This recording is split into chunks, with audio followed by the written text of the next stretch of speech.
Has? Okay. Good evening, and welcome to the April 13th meeting of the City Council as a Whole Committee. I now call this meeting to order. Please be advised that FATV is conducting audio and video recording of this meeting for public broadcast.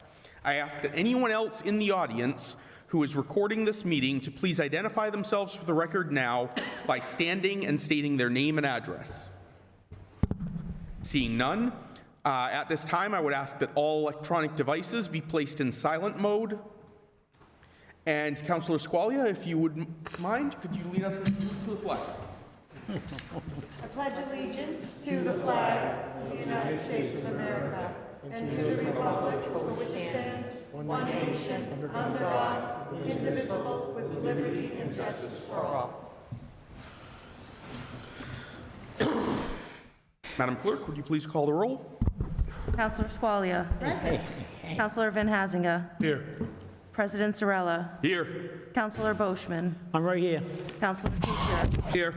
Councillor Cragen. Councillor Cruz. Here. Councillor Di Natale. Here. Councillor Fleming. Here. Councillor Green. Councillor Schultz. Thank you. The public had been advised to contact the City Clerk's office regarding any comments of no more than 2 minutes, and none were brought to our attention. I invite anyone in the audience who wishes to speak on any subject on the agenda to approach the podium, identify yourself by name and address, and identify the agenda item on which you wish to speak, and then you may speak on it for no more than 2 minutes. Jacqueline Wetchy, Fitchburg resident. I'm speaking on proposed ordinance 015-22. Chapter 40U would broaden municipal officials' authority, including that for sanitary code violations. This would increase the power of the Board of Health and Health Department, which have already demonstrated with their COVID-19 response that they are heavy-handed. They could easily abuse their power as they have in the past. We have lost businesses, including our most renowned restaurant, which moved to Lunenburg due to the overzealousness of the health department. This ordinance would give these officials even more power and strip us of some of our due process rights. One thing the ordinance covers is fines for not clearing snow or ice, but the citations are to be placed on buildings. They could easily blow away in a snowstorm, and a person would not even know they have a fine and face interest, a lien on their property, and costs for removing said lien. The fine must be paid in 21 days, but some people only get paid once a month. With all other municipal bills, you have 30 days to pay. This is a bad ordinance, especially for a poor community such as Fitchburg. Also, according to the Massachusetts Municipal Association, Chapter 40U allows the city to restrict municipal services to people who do not pay their fines. What will people be denied access to? In October 2021, despite objections by citizens who were present at their meeting, the Board of Health voted to deny children who would not agree to receive a vaccine still under emergency use authorization the right to participate in extracurricular activities in the public schools. While this was changed at the following meeting to a testing mandate, you can see that the board is not hesitant to restrict services to the public, even access for innocent children. There are already mechanisms in place to deal with property issues. This ordinance is not needed. If anything, we should be curtailing the power of the city's health officials, not augmenting it. Thank you. Good evening, Chief. Good evening, Mr. President. For the record, Chief Martineau, Fitchburg Police Department. I'm here this evening in support of 015-22, the adoption of Chapter 40U for the City of Fitchburg. My officers at the Police Department utilize many non-criminal matters, and with the adoption of 40U, this will help expedite the process after a police officer issues a ticket, a non-criminal matter, and more importantly, it's going to divert a lot of items that go over to the district court. Having a hearing officer here in our city will expedite from the time a ticket's written to a time where it can be heard in front of a hearing officer. And it's important to illustrate that once a ticket and once a decision's been made by the hearing officer, there is always recourse to the district courts. So with the adoption of this, it's going to really create a quicker response on the city's part to look at these violations and take action upon them. And if it's not suitable to the person that has been given the violation, there is always a second recourse. So as far as the police department is concerned, we're in favor of this, and we fully support the efforts by this board this evening. Thank you. Thank you. Anyone further? All right, in that case, Mr. Skorowski, Ms. Murphy, you may present when ready. Thank you. We actually have two petitions in front of you. One is for 40U, and one is for vacant property registry ordinance. They do work together, which is why we brought them together in front of you now. I'm going to start with 40U. So we have a PowerPoint slide. Oh, right. I don't Would know that how be to- possible to get it up, Dan? Yep. Should be coming up any second now. Oh, look at that. All right. So what is MGL 40U? It's legislation that allows cities and towns that adopt 40U to designate a municipal hearing officer to hear appeals of city-issued fines, including code violations. Currently, owners appeal fines in court. This is specific to fines for violations of rules, regulations, orders, ordinances, or bylaws related to housing, sanitary code, municipal snow and ice removal requirements. Adopting the law allows the city to create a system for fines and appeals and creates a process for collecting unpaid fines. So our current inspection system, as the chief alluded to, is can be lengthy. This system that we have right now really discourages fining, and it takes a lot longer when fines do get issued because of the process of going to court for them. So you can see, a complaint happens, and then, within a few days, a notice to correct is issued. And this is more often than not, I'm talking about the Board of Health sanitary code violations. They would reinspect depending on, the circumstances. So occasionally they're not 30-day notice corrections. They're shorter periods of time when it's an urgent issue. Once they go back to reinspect, if it hasn't been corrected, that's when they either give more notice or there's another fine. And then at that point, if the fine isn't paid, they may end up appealing to court, which does happen with some frequency when we issue fines. The Board of Health issues fines. So the inspector will be in court, and there is typically, if the correction isn't made at that point, the order to correct will be issued by the court, and often, if the owner agrees, then the fine is waived completely. Then there's still another process to go back and reinspect again after the court-ordered inspection, and if it's still not corrected at that time, then they're going back to court, and really it becomes a different process when they're going to contempt of court, and sometimes they have to go through a different strategy altogether after they've exhausted this process. So if there's something that remains not corrected, then they're looking at maybe receivership or other court actions beyond just fines and appeals. So that's the current system. So, which is basically what I just explained here. So typically it looks like 4 to 8 months have elapsed before repairs are made when an owner isn't immediately responsive. I don't want to say that, I don't mean to say that owners are not immediately responsive. We have plenty of owners that will correct within the time period allotted. But the inspectors do spend more time in the courthouse for the properties than on site at the property when they end up in this situation. And if I could just add one thing, one of the reasons we are here, with Liz as chair of our NICE Problem Property Task Force, and of course Chief Martineau and Steve Curry both sit on that task force, we get a lot of complaints from neighbors in and around problem properties about a certain property. And within this system, it can take 4 to 8 months for a complaint to actually get rectified. So when people say to you, why hasn't something happened in this building? Well, the answer really is this process takes a lot of time and can make it prohibitively difficult to actually get results. And it actually, not just the inspectors, but of course our assistant city solicitor and other staff end up spending a lot more time in the court than on the ground doing the inspection work with a lot of these problem properties. Let's see, moving on. A new system under 40U would create a different internal structure for the ticketing and municipal hearing process. So we would have, if a property owner fails to make the repairs within that first 30 days or whatever the prescribed time is, the inspector would then be more likely to issue a ticket. That ticket should be paid within 21 days, or an appeal can happen. But now there would be a quicker appeal of that because it's in-house. We don't have to wait for the court docket to have time.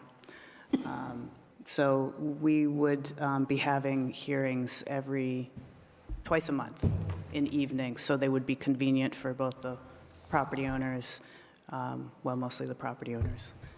But it allows for that expedited time because we have more control over that situation. The owner may also just waive their rights to a hearing and ask for a desk review, so they could opt to not go in front of a municipal hearing officer but have it reviewed on paper.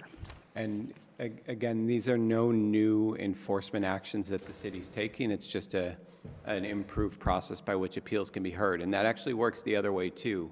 So if a complaint is made that a resident feels is unfounded, instead of having to appeal in court, they can actually appeal through a municipal hearing officer, much like we do with a parking ticket.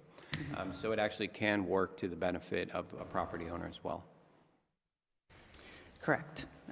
And so then you can see we have a much shorter timeline there where things, assuming that a correction does happen, things move along much more quickly, and you really cut the time in half for this process. So the nuts and bolts of 40U. We would have a hearing officer, and the position can't be an employee or officer of the department associated with the issuance of the violation.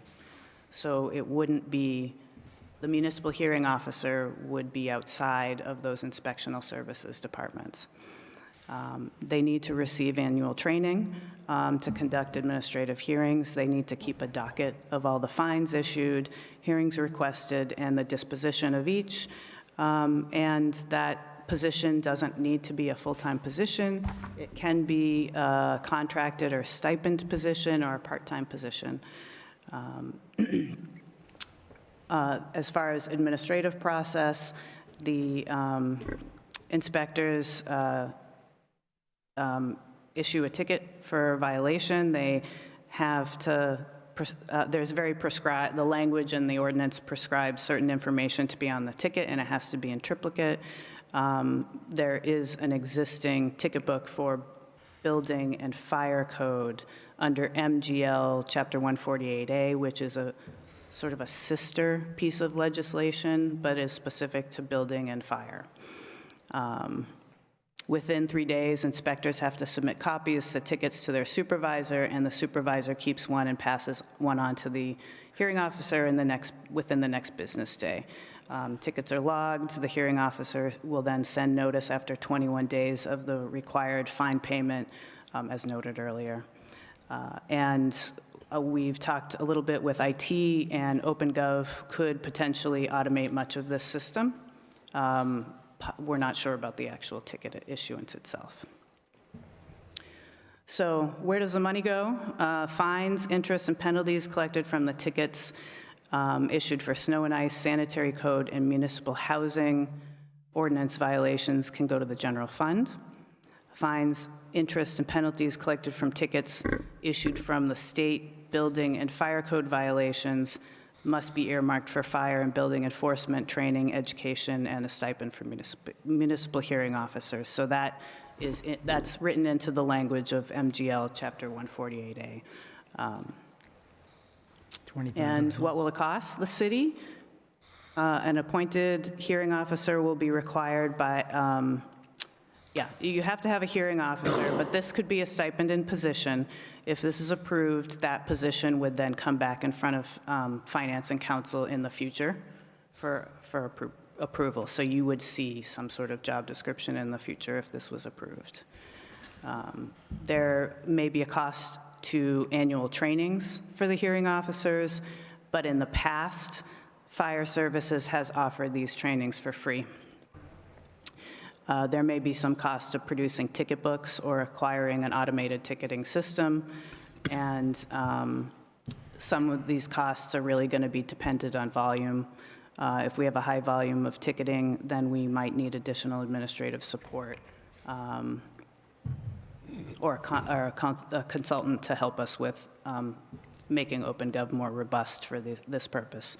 In our research, the cost has been either neutral or better than neutral in other communities that have adopted 40U. And so a typical outcome would look a little bit like this.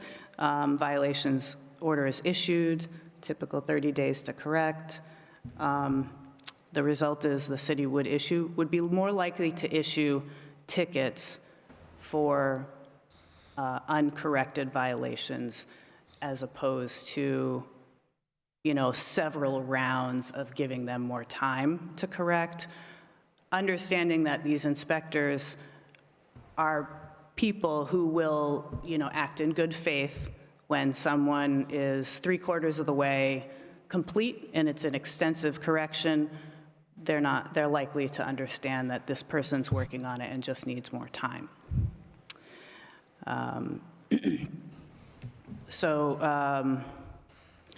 Tickets would be issued quicker, as I said. Hearings requested would be a maximum of 35 days, and we have 45 days to schedule the hearing according to the statute, but we would certainly try to do that in less time. Having 2 evenings a month would give us that flexibility unless we had a ton of appeals. Unpaid fines and fees could be placed on the tax bill for payment after the 51 days has elapsed. So after they've gone through the whole process, if they haven't paid or the appeal has been denied and they don't pay, it would convert to the tax bill. Hearings based on the hearings are based on the determination of whether the violation occurred and whether it was committed by the person noticed. It doesn't give flexibility for waiving fines. Continued violations after findings result in license, permit, and certificate suspensions. So we would have the right to say you can't pull a permit until this is cleared up. Liens could be placed for unpaid fines. That is an option, not a requirement, but it would put potential lenders and buyers on notice if it was liened at the Registry of Deeds. And that is my presentation. Any questions, comments? Councilor Fleming? Yeah, I have a couple of questions and a comment. What other cities and towns are following this process at this time? Well, I didn't look at all 351 tickets, towns, but I did look at all of our gateways and our gateway cities. So I can tell you, if I can find the right one here. And while she's looking, we did this working with a consulting group that also helped us develop the vacant property ordinance. And really, both of these are best practices used throughout the Commonwealth. And we had them do an analysis of both this and what you'll see in the next presentation. In things, we're not reinventing the wheel. We're trying to take on programs that other communities that look and feel like us also have. So I think you've got the data. Yes, so there's 26 gateway cities, and 13 of them have adopted 40U. There's an additional 12 that have actually not additional. They're, out of the same 26 cities, a lot of those also have a rental registry with a periodic inspection. So I'm not suggesting we have a rental registry, but I'm just saying these are common tools to address the same type of an issue when properties are not maintained. So we have 5 communities out of that 26 that have neither. So about half of the gateway cities have adopted 40U and are using it. And what would be some examples of? Yeah, Chelsea in particular was the one that I could actually find their budget. And that is... In terms of just the communities that have it? Oh, the communities that have it: Lowell, Malden, Revere, Fall River, Brockton, Chelsea, Lawrence, New Bedford, Pittsfield, Chicopee, Everett, Quincy, and Taunton.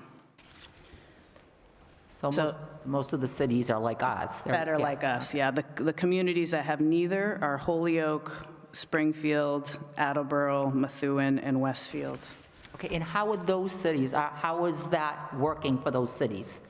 Are there a lot of constituent complaints because of this, or does it seem to be helping getting the issues cleared up faster? I can't speak to the constituent complaints, but it is my understanding that it's been working very well for a lot of communities.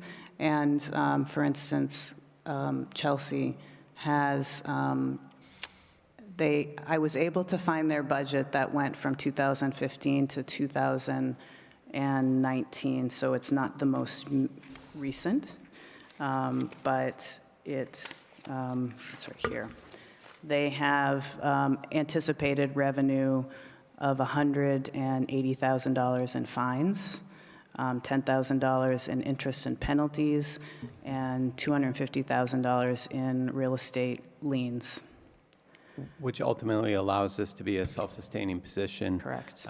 And I think, the other piece, as chair of the NICE task force, until pre-COVID, I want to say 2019, Liz was part of a group at Harvard, the Innovation Field Lab, which involved communities in Lawrence and Chelsea and a couple others that came together to problem solve about issues related to problem properties, how we can get compliance, and how we can bring these blights off, take these blights out of neighborhoods that are a huge issue for the residents living in them. And there was always a conversation like you're trying to make progress related to problem properties and you're missing this really key and important tool in your toolbox. So that's really where this first came about, and then through subsequent research, we've learned a lot of communities like us do it, and other communities throughout the Commonwealth, and find it to be a useful tool.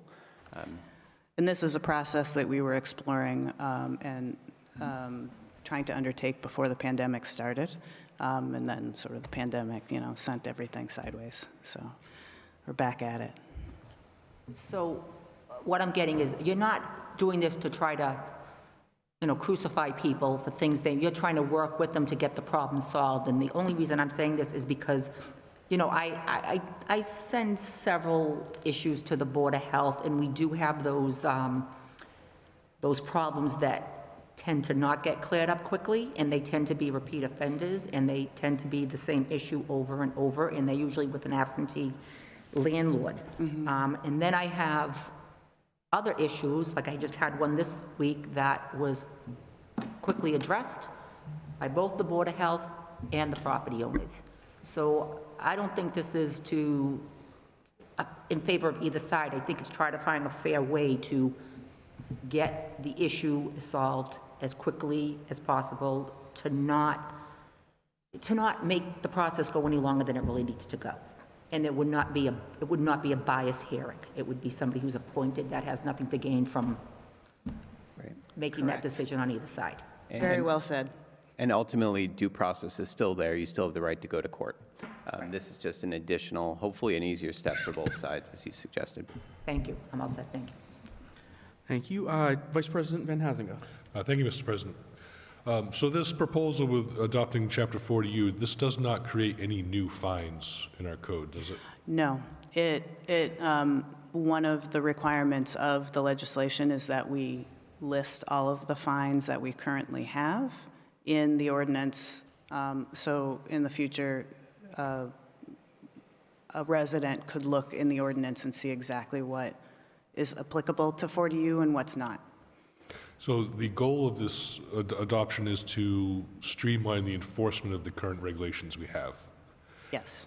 And correct me if I'm wrong, the goal is not to be a revenue-producing enterprise. No. No. It is not. So the goal is to actually to correct the problems that the fines are being issued for. And it Yes. makes it more effective for the city to solve these problems. And to Absolutely. get property owners or business owners to solve these problems. Because I can say as a ward councilor, I get complaints all the time about problem properties that are causing a nuisance in the neighborhood. And there's a lot of frustration that some property owners have when they spend so much time and effort and money taking care of their own properties and other people don't, and they let them go, and they're a burden on the rest of the neighborhood. And there's even more frustration that after they've called a week or two later, the problem's still there, and it's not solved. And I have to explain the process. I've talked to the sanitary inspector. They've, issued, the citation. Then they come back a month later, and there's even more frustration that still nothing has happened. And then 2 months later, still nothing has happened. And I go through the process and the roadblocks of what they have, we as a city have to go through to get compliance. And without a fail, I get, well, that's a stupid system. That doesn't make any sense. And I have to say, you're right. You're absolutely right. That to have a fine regimen to make property owners, business owners meet basic requirements that you can't enforce efficiently is just pointless. What's the point of writing a ticket or asking somebody to clean it up if you don't have any way to efficiently make them actually do it? So I applaud this proposal. I think it'll make the city a better place. And I think it'll be more effective and allow the city to do its job to encourage and to make property owners that are negligent to follow the rules. Thank you. Thank you. Councilor Kuchar. How would the hearing officer be appointed? They would need to be appointed by the mayor, and assumably approved by you. As the council. Okay, I just have an issue with this because I see this, not with the current administration, but I just see this as a heavy hand to come down on private property owners and private property rights in this city. Being an attorney before I was elected, I had to go to court, defending private property owners. Actually, most of the private property owners wanted to comply with the city. It was some of their tenants that refused. One in particular was a church on Walnut Street, which, if you know the history, if you've been around for that long, I think you remember the story, and it was a horrendous story. And it wasn't the property owner that was at fault. It was the person that they were renting to, per se. But I just see this as a heavy hand, and the system is set up the way it is because property rights in this country are sacrosanct. That's the ultimate thing, is that you own property. And the reason why we have to keep going into court is because of that. And I don't think I'm in favor of this. May I? Go ahead. This does not remove the property owner's ability to appeal the municipal hearing's decision to court. Oh, I understand that. I understand that.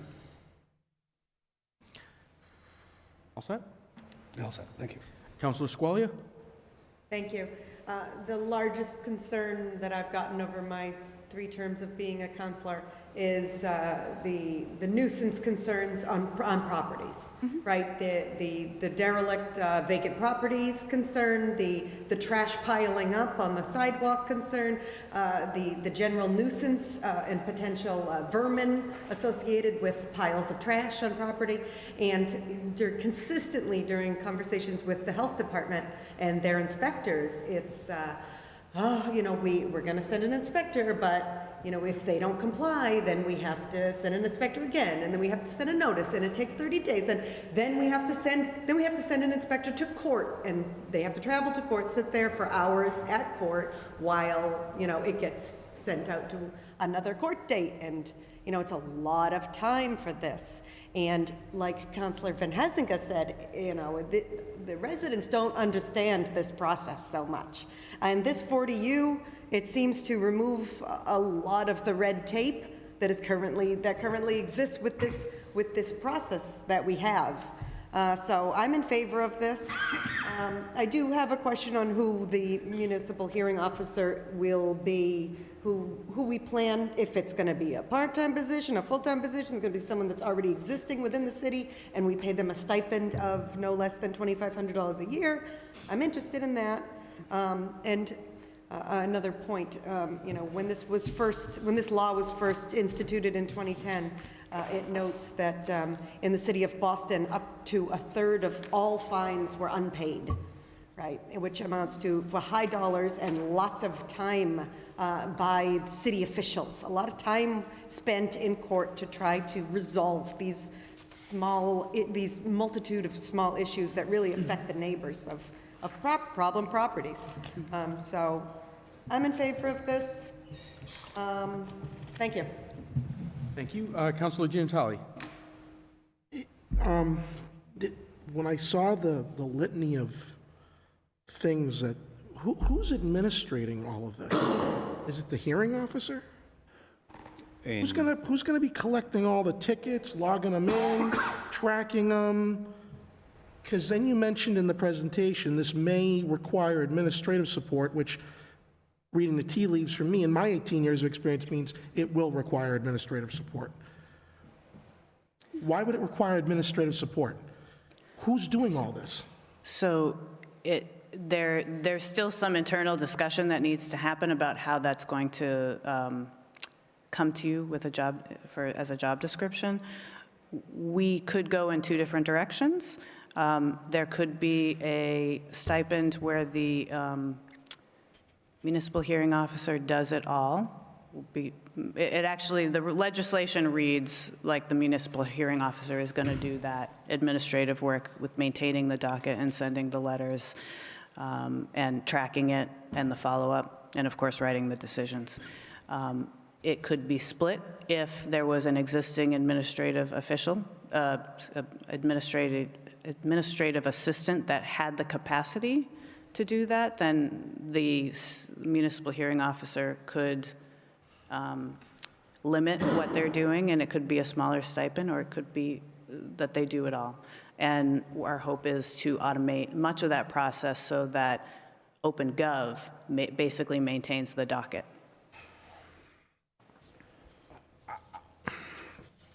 I guess without seeing it play out, I see this as a bureaucratic nightmare. I get the comments that were made, and I get, Yeah. I also feel like it's a duplication. I feel like we're paying part of this already that the state doesn't, and now we're gonna do it. Even though they're not as efficient at it, well, then maybe they should step up. But regardless, I just see everything that's gonna be required. And I also feel like with this implementation, there's going to be more tickets levied. Because now these departments will have the thought process that maybe this will get adjudicated faster, so I'll issue a ticket, whereas I'm not going to issue one because I know what this is going to entail if I don't, or if I do. Not saying that our employees work like that, but I mean, it's got to enter into some minds that, is it worth it or not, considering the hurdles? I just see this as opening it up to more ticketing, which would then mean that there would be more workload that we would take on. So if, I would, say the opposite is actually true with the workload. Right now, we have a system that deters ticket issuing because we know there's a chance that those inspectors are going to end up in court, sitting in court for hours, waiting for their court hearing in sometime in the future, and the fine is likely to get waived if the property owner says, oh, I'll fix it. But you said a critical piece earlier about how those details haven't been decided yet. How many people we're going to need? Who's Some of doing them what? have, it's just the who. So let me, if I may, I have a potential job description here, and my calculations are that the municipal hearing officer, so the entirety of the work would be about two-hour evenings per month, plus additional 6 to 10 hours of work a week. So a total of 568 hours. That's 10 hours a week, basically, plus the 2. It might be less than 10 hours, but, so could be a salary of about a $20,000 a year stipend, or it could be a $40 per case stipend, or a $5,000 annual stipend if the administration work that 6 to 10 hours a week is done by an existing staff person. What if the residents pursue court action as an appeal? What if we get, I guess what I'm saying is that what if, I guess it's a what if, but so we go through the streamlined process and then invariably they still go to court. Well, we do want to preserve their due process rights, right? No, I understand that, and I agree with that. I'm just saying, what if every case we get, or most of them, they still go through that channel? I guess what I would say... Does it really streamline things?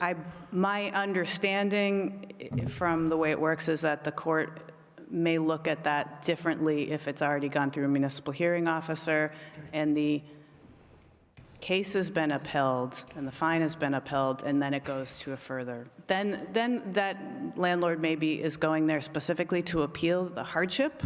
I don't know, but I don't think it's not going to make the process longer than it already is, because we would be shortening the number of times that an inspector goes out and reinspects and reinspects and reinspects before issuing the ticket or going to court under maybe a receivership or something like that. And just to share an anecdote of what I see as a bureaucratic nightmare, I had a family come into my office within the last few weeks, and they were complaining about an abutter who had violated every health and sanitary code in the book. And this property owner was concerned that this property that, she has rights to and from certain things, in my view, because of the violations that were taking place with the abutter, it wasn't a place where she felt she could take her children outside to play. And for me, the bureaucratic nightmare is having to explain to her, these are all in violation of city code, but you're not going to see any action for 4 to 6 months because of the way the process works. And I do think those property owners also deserve the right to live in a neighborhood where they are not burdened by these quality of life issues. This is going to come across like I don't think we have an issue and that I don't, that's not what I'm getting at here. I'm wondering if we're biting off more than we can chew. And if these are the real problem properties, absentee landlords, don't care, the banks, how's this going to change anything? They're still going to ignore us, whether it goes through the court channel or through our municipal. I'd like to think that there's a lot of cases we don't have those problems, and then there are a lot of cases where we do. The ones that we do have those problems, I feel like we're going to have them, meaning we're going to go through the court system anyway. Whether we issue a fine to them and then it goes through the court system, or we issue a fine and it goes through the municipal hearing officer, if it takes months and months for these things to get adjudicated, okay, but there's also a lot of cases where these property owners just don't care. They don't respond. So in those cases, this isn't going to change anything. There actually is a hook to that. If they don't pay the fines, eventually they get converted to the property tax bill. They're going to pay the fine at that point.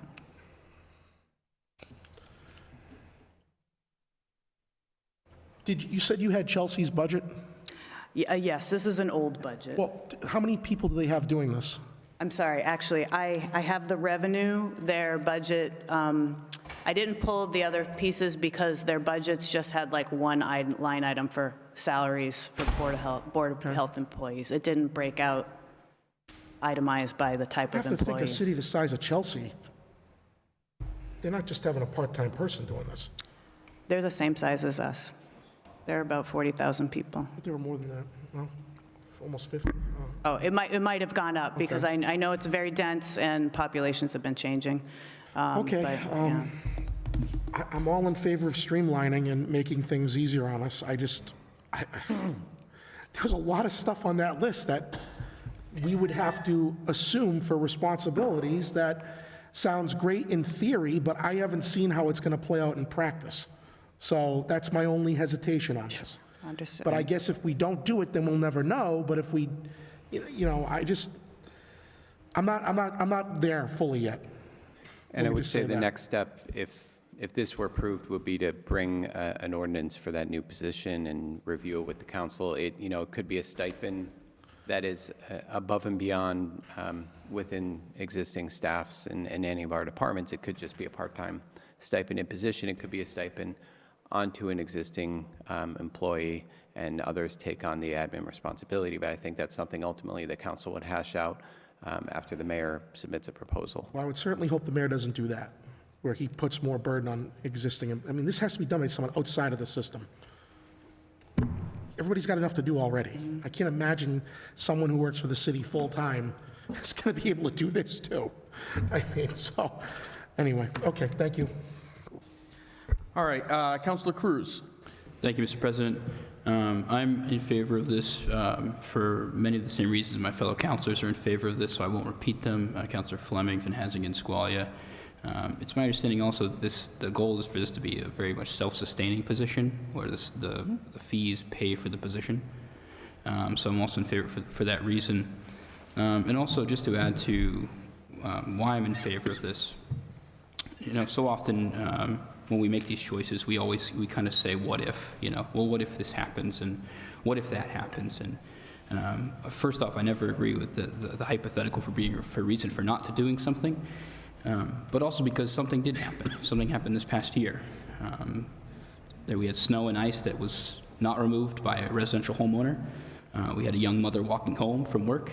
She was walking in the street and she was struck by a car. She had breaks in her arms and her legs. She needed facial reconstruction surgery. She had a broken jaw. And we can't say, well, what if someone's walking home and they get hit? Someone got hit already.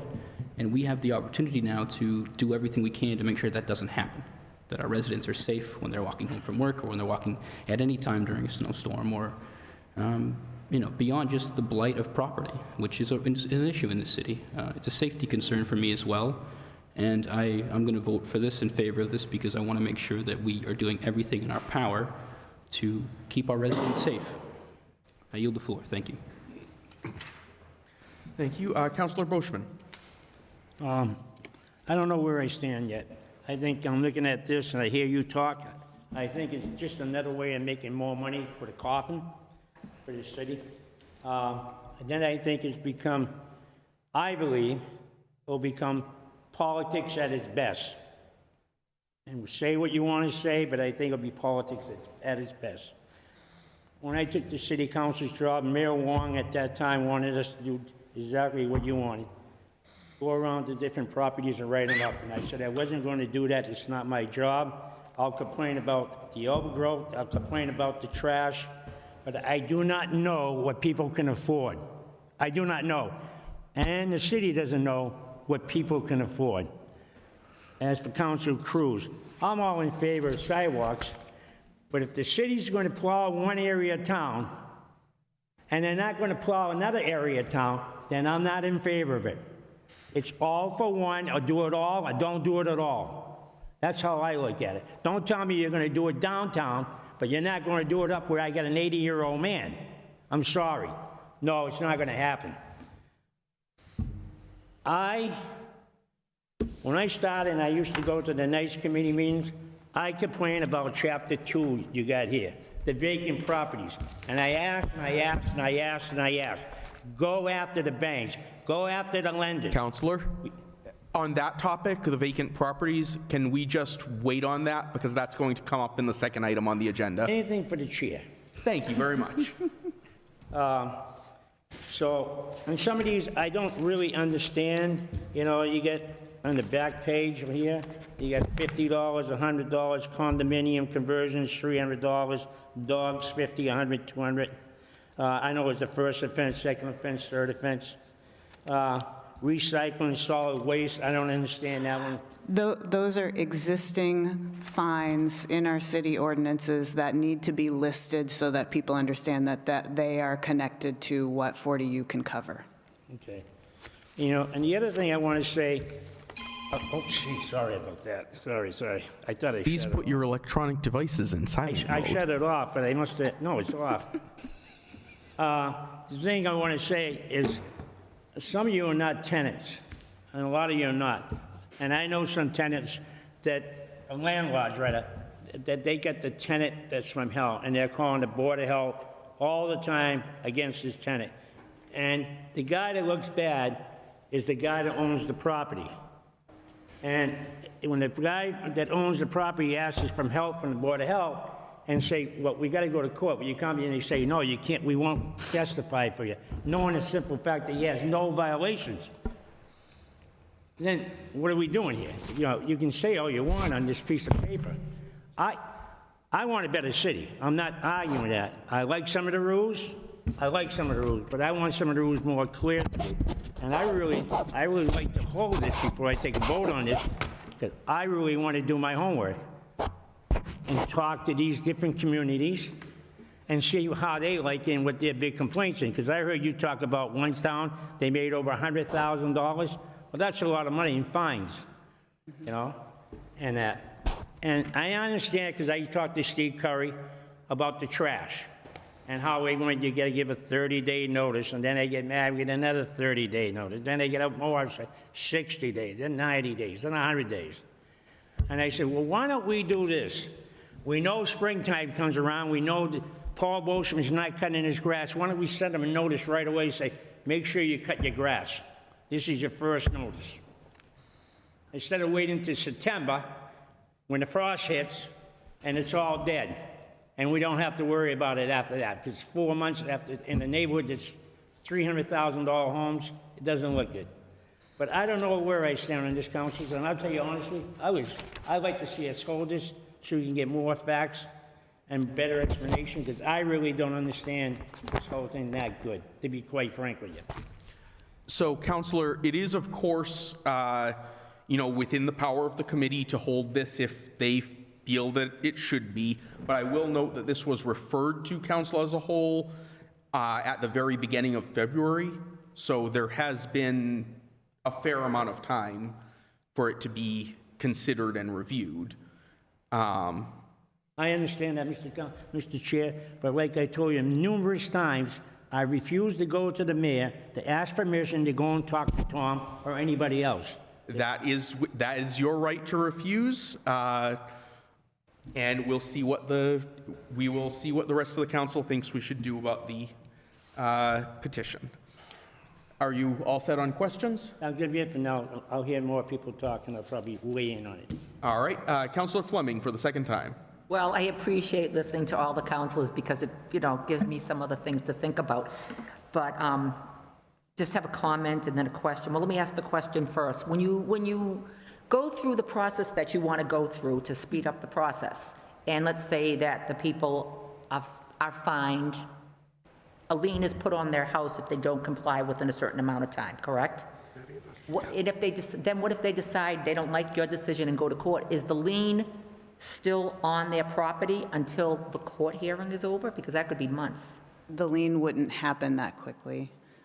No. It would, so someone goes to the municipal hearing officer and a decision is made and they appeal that, they go to court. So the lien is, the fine is still sort of pending at that point because now they're in a different court process. But liens are something that we have discretion over. It's not prescriptive. So Board of Health may decide, say, we're only going to lien a property if they owe more than $10,000 or some high number. It probably isn't worth, because a lien, there's a cost to recording that lien, and there's more administrative work to do that. I don't see that as the main tool to gain compliance or gain payment.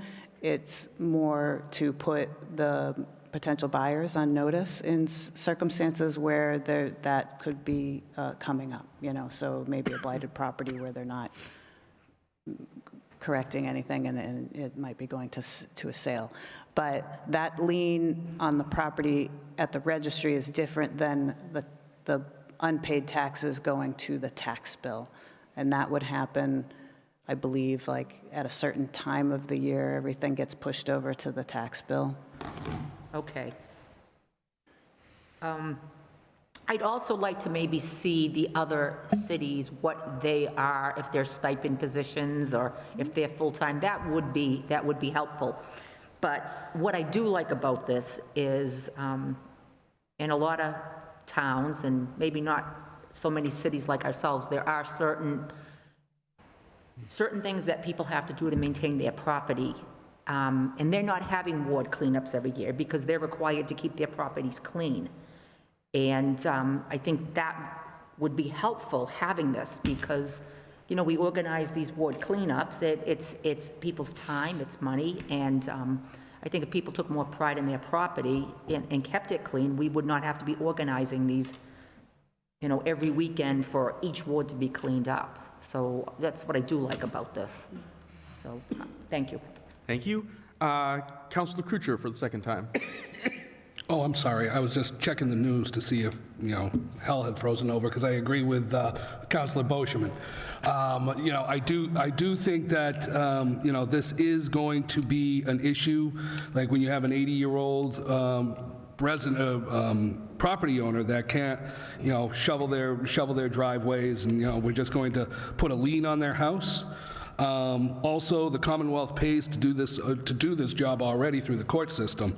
So, and one thing that you said that kind of disturbs me is that when they go to court, the judge just waves it off like, oh, okay, well, you don't have to pay your fine. Well, that's part of the process, you know. And I'm sorry if you know, I don't think that we should be paying for basically a whole new committee in the city to take care of this problem when the Commonwealth takes care of it. Thank you. Thank you. Councilor Van Hazinga? Thank you, Mr. President.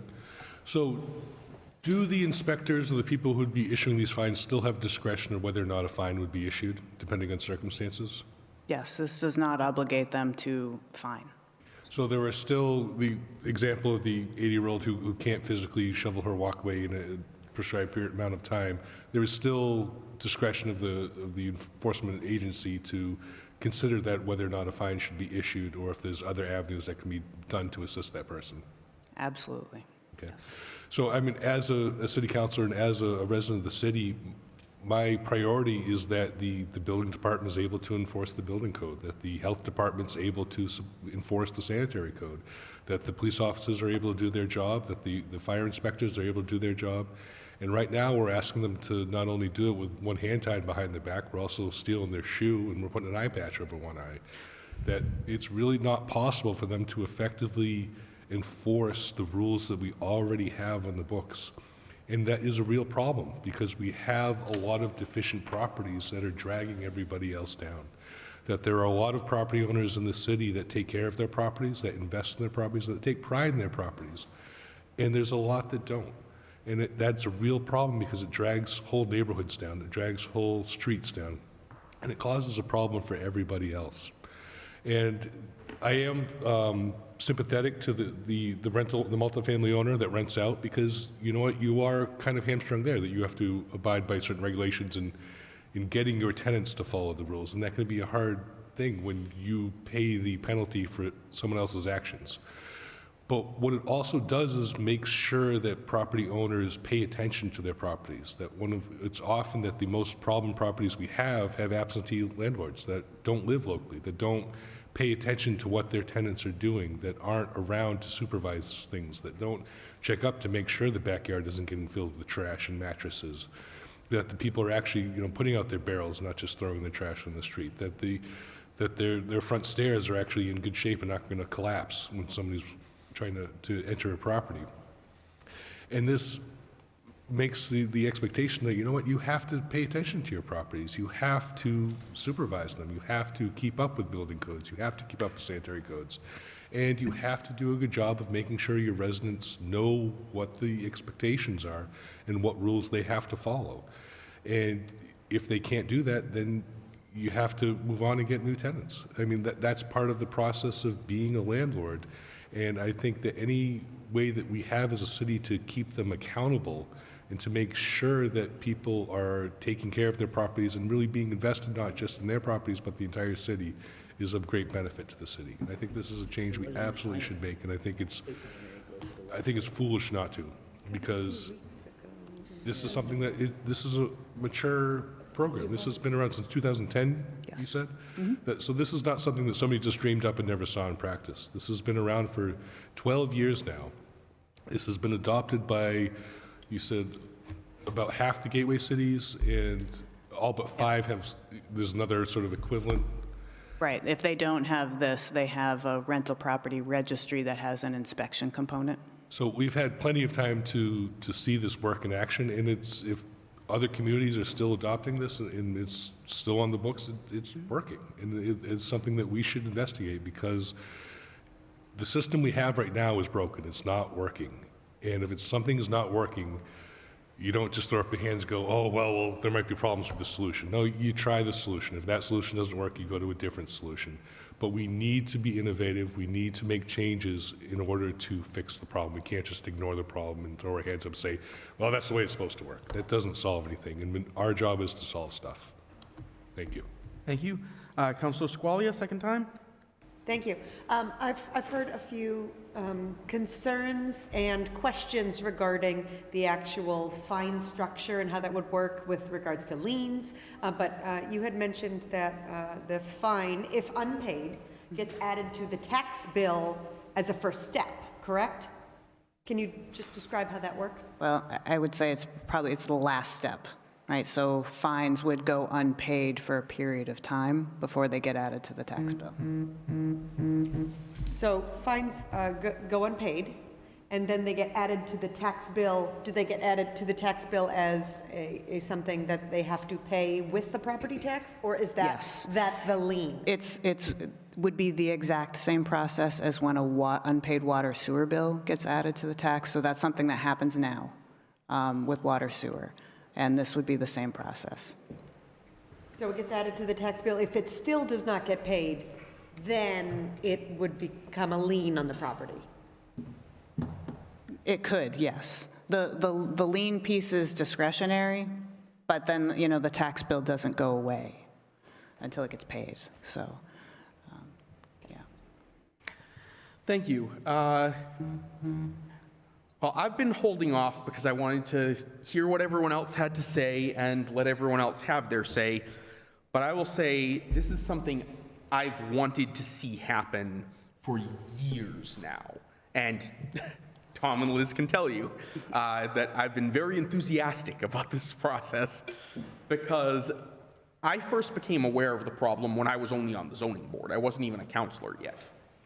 I would talk to Mark Barbadoro or Steve Curry, because I often got calls from residents regarding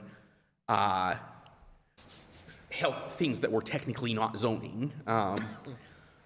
And I was told exactly that. I was told, yeah, they're in violation. Yeah, the law says $300 fine a day for this violation, but we're never going to see a dime from them. And they're, we have to restrict our enforcement to only the very worst cases because it's just too burdensome to actually pursue enforcement. Mm-hmm.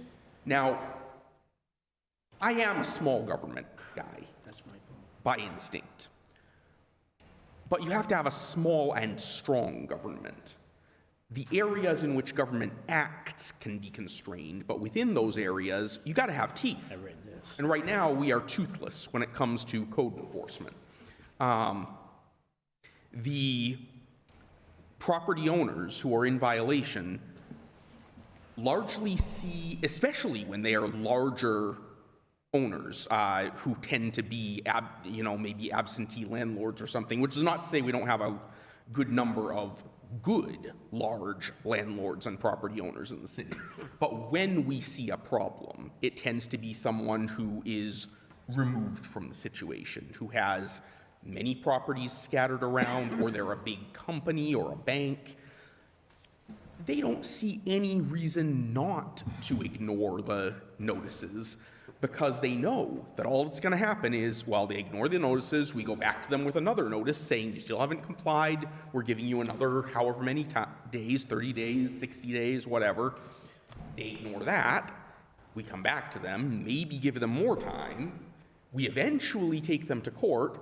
The judge says, okay, I want you to clean this up within more time. Then, if they clean it up a year down the road, or I'll get to another piece in a second, but then the judge says, oh, okay, you cleaned it up, no penalty, no fine. So what's the downside for the delinquent property owner? What incentive do they actually have to comply in a timely fashion? And it's even worse when it comes to snow and ice, because think about it. By the time you get to court a month or two later, the snow and ice is gone, called the Headley-Bray method. It's gone, and so of course the court's going to say, well, you're now in compliance. We're going to waive the fine, just don't do it again. So this gives teeth to the laws that we already have. It doesn't introduce any new restrictions on property owners. It doesn't introduce any new burdens on property owners.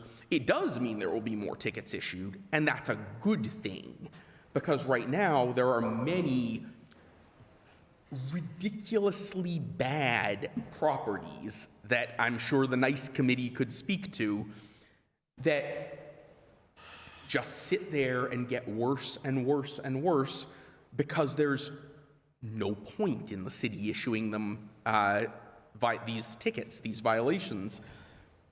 They're not going to get paid, and the landlords aren't going to, or the property owners aren't going to suffer for them. Now, as to the part about landlords and tenants, I've seen that too. I see that all the time, good landlords with bad tenants. But this works two ways with landlord-tenant issues. One is that if it's a bad landlord who's not paying attention to his property and has bad tenants bringing the place down, it forces them to pay attention and start eviction proceedings against these bad tenants.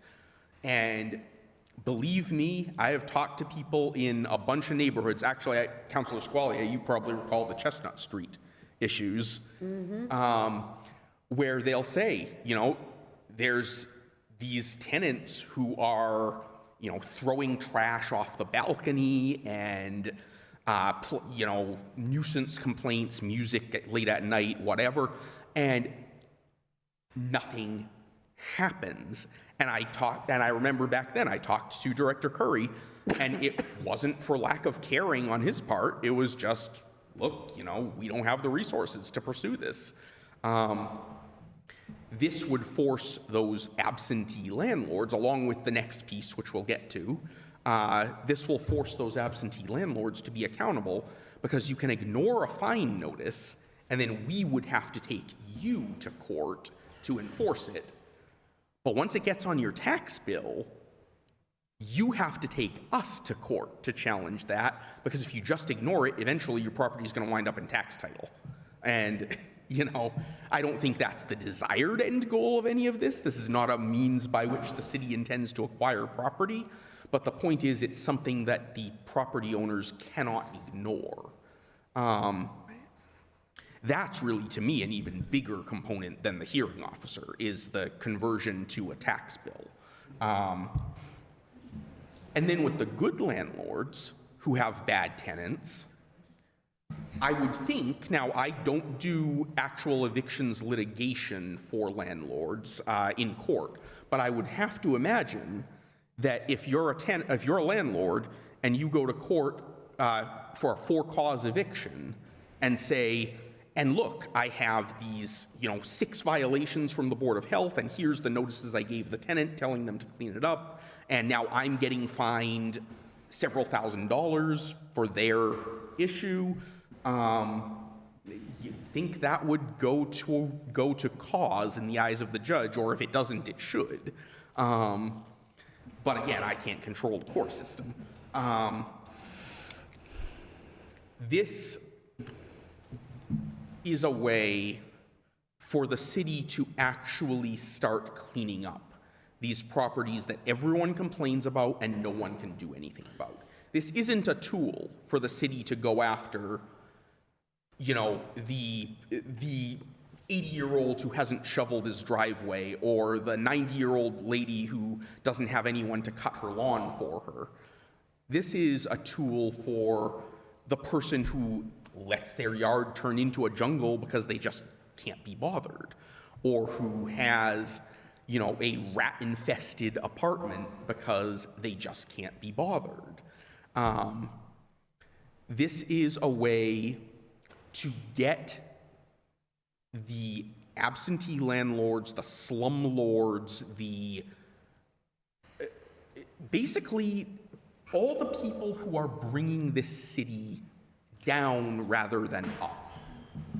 This gives us tools to deal with them without having to wait for it to become a criminal matter or, you know, for the building to become uninhabitable and condemned or something.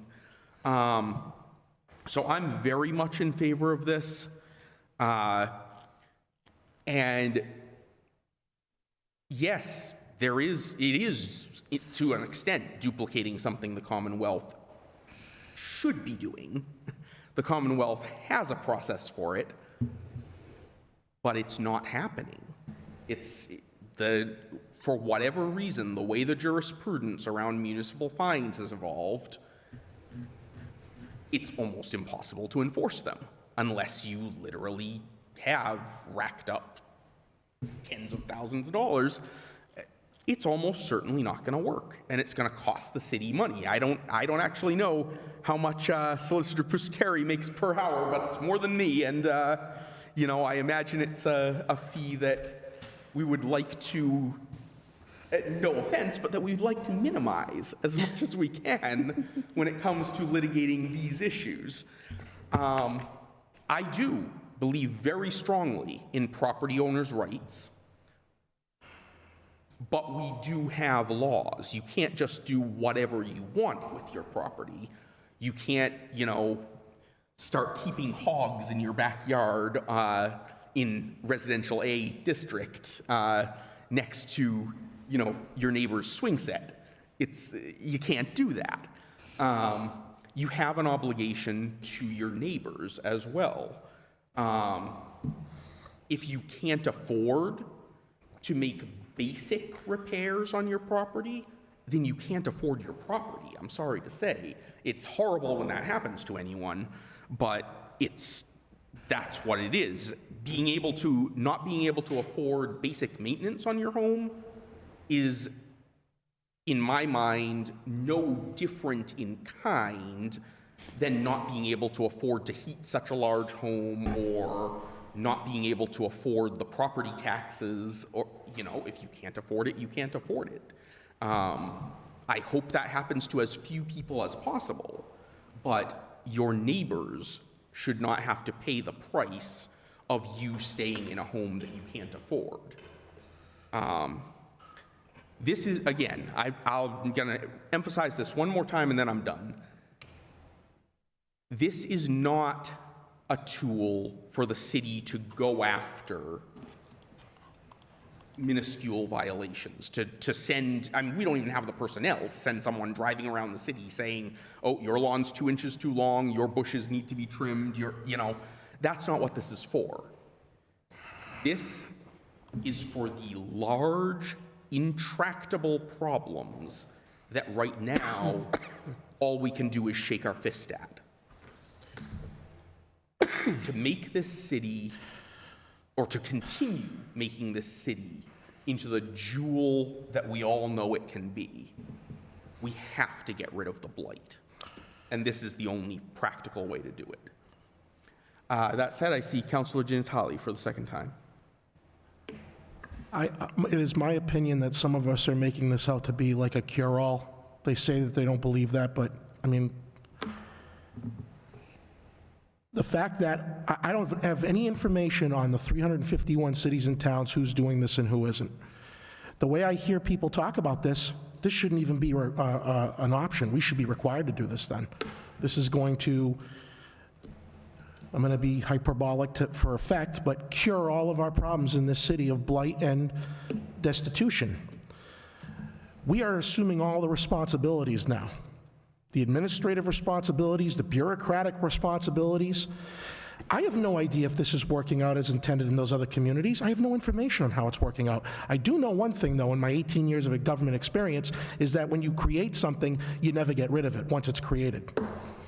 You just keep adding to it. So,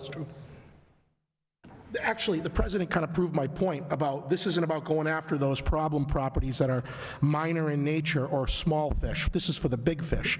The big fish are the big problem because they don't care. They don't respond to anything. Whether it goes through us or the court system or both, they're going to do what they're going to do anyway. So all I see this in some cases without seeing it, everyone can talk a big game about this, but I have no data from any of these other communities how this has worked out. Not one bit of data. None. So I am not doubting the input of the police chief and you folks. Sometimes when it sounds too good to be true, it may just be too good to be true. And I look at the problems that I've faced as a counselor, and this is what irritates me, is that, of course I want to get rid of this stuff. But 99% of the real problems that I face as a counselor with properties are from absentee landlords and landlords who don't care. They don't care if we issue them fines or liens on they don't care. We either end up going to court anyway, or they'll swoop in at the last minute and challenge us. The point I'm making is, I don't know if this is going to really make them move. I have no data to support that it will. I just feel like if this were such a great thing, why is it an option? Why aren't we required to do this then? I just don't. So, the council's going to do what they're going to do, and I hope it works out in the end. I'm sitting here today, and if I support this, I'm supporting it based on hopes and on suppositions. I have no concrete evidence to support whether this isn't going to be a noose around our neck, a bureaucratic noose around our neck, and if it's going to have the intended effect of those real problem areas. I don't know that, because all I know is these people don't care. They don't care what we do. And to the issue of those that don't care, I would say, aside from the municipal hearing officer, once again, putting it on the tax bill makes it something that is then unavoidable. So there is a solution for that group that we don't have today that this provides a critical path for. I think on the other piece, this is going to go in front of the full committee next week, I imagine. Well, one way or another it will, right? Are there pieces of information that you would like to get that would show evidence of success in these other communities, aside from kind of the qualitative experiences that we've gleaned from working through these other partners with? Well, okay, so the president mentioned correctly that this has been on our committee agenda since February, and while that is true, I have tried to do research on 40U. If you Google or DuckDuckGo 40U Massachusetts, anything regarding it, nothing comes up but the law itself. There's no articles from communities saying, this is fantastic, this has worked out. No news reports on it. I can't get anything.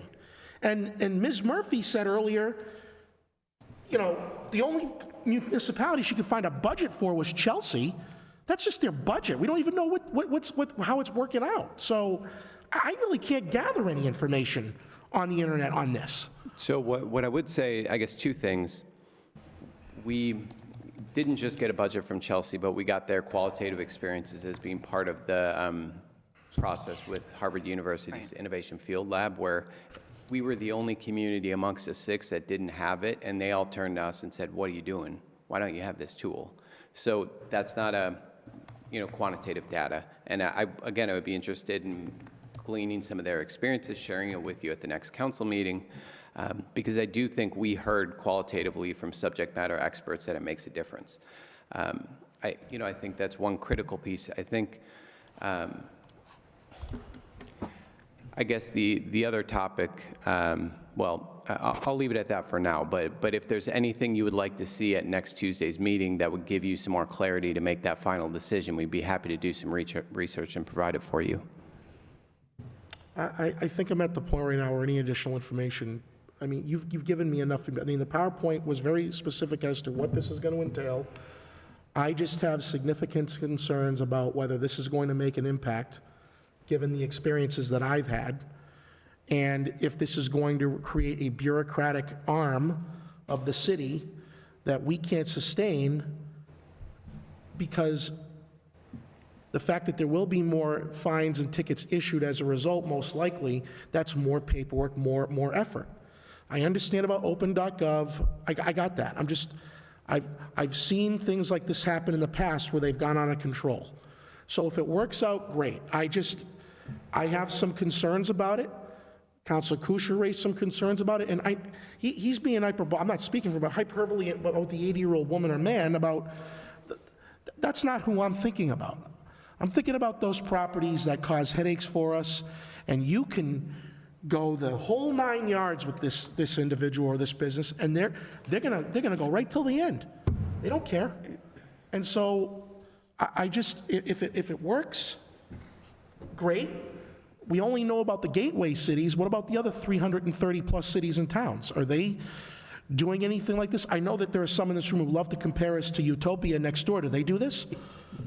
Do they do this? Leominster does not have this. They don't do it? Does Gardner do it? We look primarily at gateway cities for this, but we just wanted to find like communities.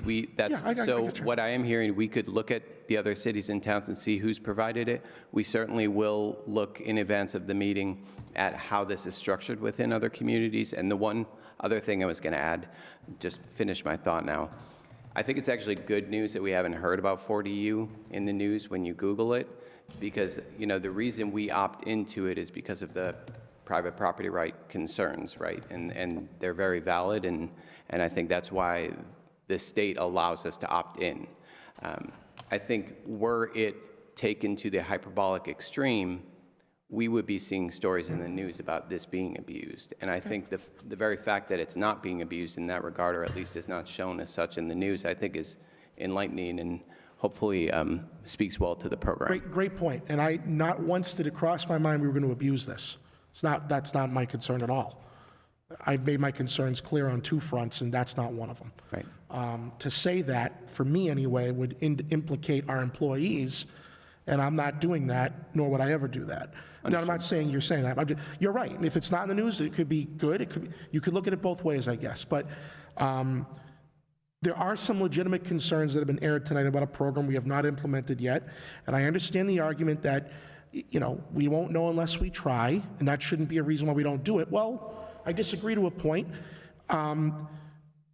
Sometimes it's good to know why others are not doing it and understand first what the root cause problem is of why it's so cumbersome for us, and then go from there. But you guys have done extensive research on this, and like I said, the council's going to do what they're going to do. I haven't decided yet how I'm going to go with this, but I do have those concerns, and I don't believe there's anything you can provide me that will alleviate those concerns in a week's time, maybe even indefinitely.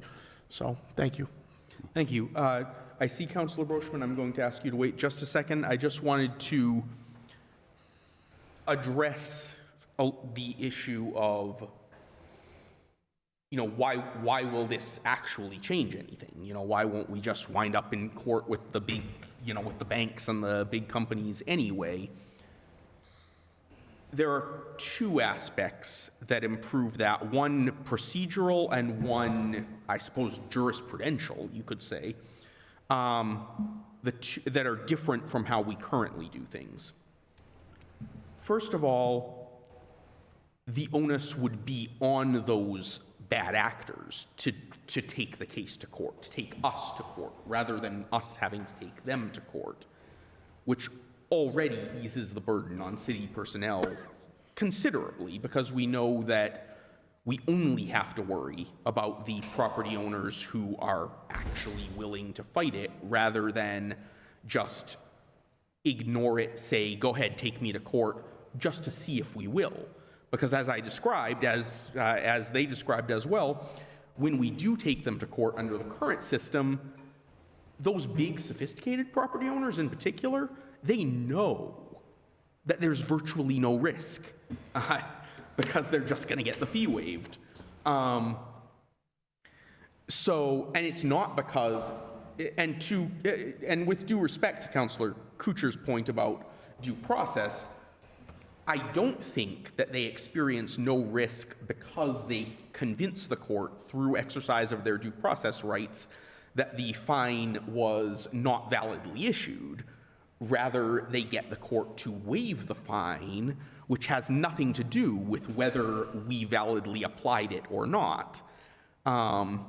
And that's the second big component that this changes, is, to my understanding, and I have not extensively researched this, but to my understanding, an appeal from the municipal hearing officer would not be de novo.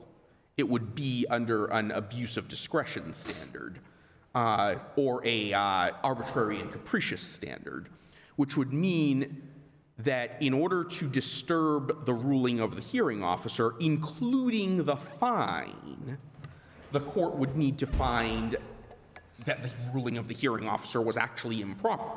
Not just, well, okay, you are in violation, but we don't think you ought to pay the fine, so we're going to waive it anyway. It makes it so that the fines are a certainty unless the property owner can prove that they were not, in fact, in violation. Even if they correct the issue and don't get further fines stacked up, the fines that have already been issued are payable,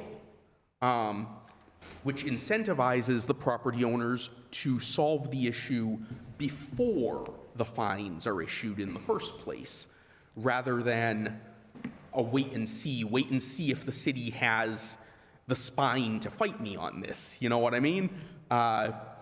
So this puts the ball in their court, and it puts the burden on them, which, again, I am a huge supporter of private property rights, but when you have violated the law, you shouldn't be able to just presume that nothing is going to happen to you. That's just a way to breed disrespect for the law. The law is a dead letter if we can't enforce it. Under the new system, if we approve this, they will have to actually argue, I was not in violation. And I believe, again, not being a trial litigator, Councilor Kuchar is welcome to correct me, but I believe that some sort of impracticability defense would be available to a property owner.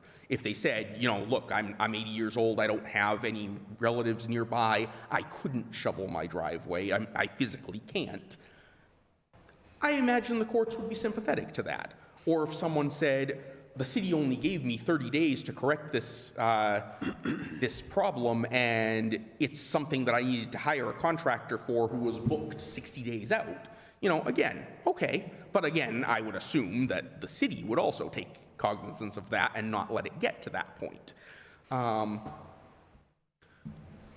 But this does little or nothing to responsible, law-abiding citizens. What this does put a massive new burden on is scofflaws. And I have no sympathy for scofflaws. If you don't like the law, vote us out and, you know, vote in people who are going to give you better laws. But the law is the law, and no one in this city should feel free to disregard it because they believe that we lack the tools to come after them. That being said, Councilor Brochman. Yeah. I just want to make it very clear. I don't want you to think, because I'm a landlord and a property owner, that I'm against clean neighborhoods and clean yards. I get very, very upset if people don't get rid of their trash. But when you tell me, what I have a hard time with, it seems like you want to take the burden of proof. It's the easy way out and put it over here onto the landlord, the guy that owns the property. So the guy I rented, Council President Anthony Girello, and we live on 19 Chester Street, and Anthony's throwing his trash out the window, right? Why is it, and everybody saw Anthony throw his trash out the window. He's littering. Why would it come back on the property owner? So why don't we just say, Anthony gets in his car, and he takes these papers, and he flings it out. He lives at 19 Chestnut Street. But Paul Boschman's the property owner, so Paul Boschman's responsible. I don't believe that. I don't believe the landlord, I believe a lot of the landlords, not all, I agree with Counselor over here and the counselors over there are some. Just like there are single-family owners that just don't care, and they got 14 mattresses in their backyard, and they got 25 cars over here, and they got everything they have over here, because that's their property, and in the eyes of the beholder, it's a treasure. In the eyes of you and I, it's junk. So, some of this I like. I'm not going to dispute it. But you mentioned something. Boschman gets caught littering in my yard, and they write me a ticket. How many days do I have to get to clean it up, or do I have to pay that fine right off the bat? Because you get the same process here, right? If you have had a ticket already written, then you have already been given. Fine. How much time? 30 days? So I believe, all right, 21 days, you get to correct the violation. Then, if the violation isn't corrected, a ticket is issued. Am I correct? After the 20, yeah. If a ticket is issued, a defendant has the right within 21 days to appeal the ticket. Oh, so we're talking about before the ticket is issued, if a notice of violation is given but no ticket has issued Every yet. violation is different. There is no one set answer for that. Right. So, but the point is you would be given time to correct based on what the violation is. If it's trash in your yard, you'll probably be given a fairly short amount of time to correct it because that shouldn't take you very long. If it's, a structural issue with your house, you're probably going to be given more time. But if you have already had the ticket assessed against you, that means you were already given time and didn't do anything about it. So if Councillor Boschman litters in his yard and gets a notice from Steve Curry or Mark Barbadoro or whoever would issue that notice saying you need to clean up your yard, then because Councillor Boschman is intelligent, he will clean up his yard before he gets a ticket, and then it won't be an issue. Well, let me ask you this question, to interrupt your train of thought, while you're up here. Are you telling me, this is not just going to go to the property owners, if you catch, let's use 5th Math Turnpike, I call you up and I say, hey, Steve, somebody dropped off 15 bags of rubbish. Boschman's name's in those bags of rubbish. Are we going to give those people fines, or are we going to say, come and clean it up and no fine?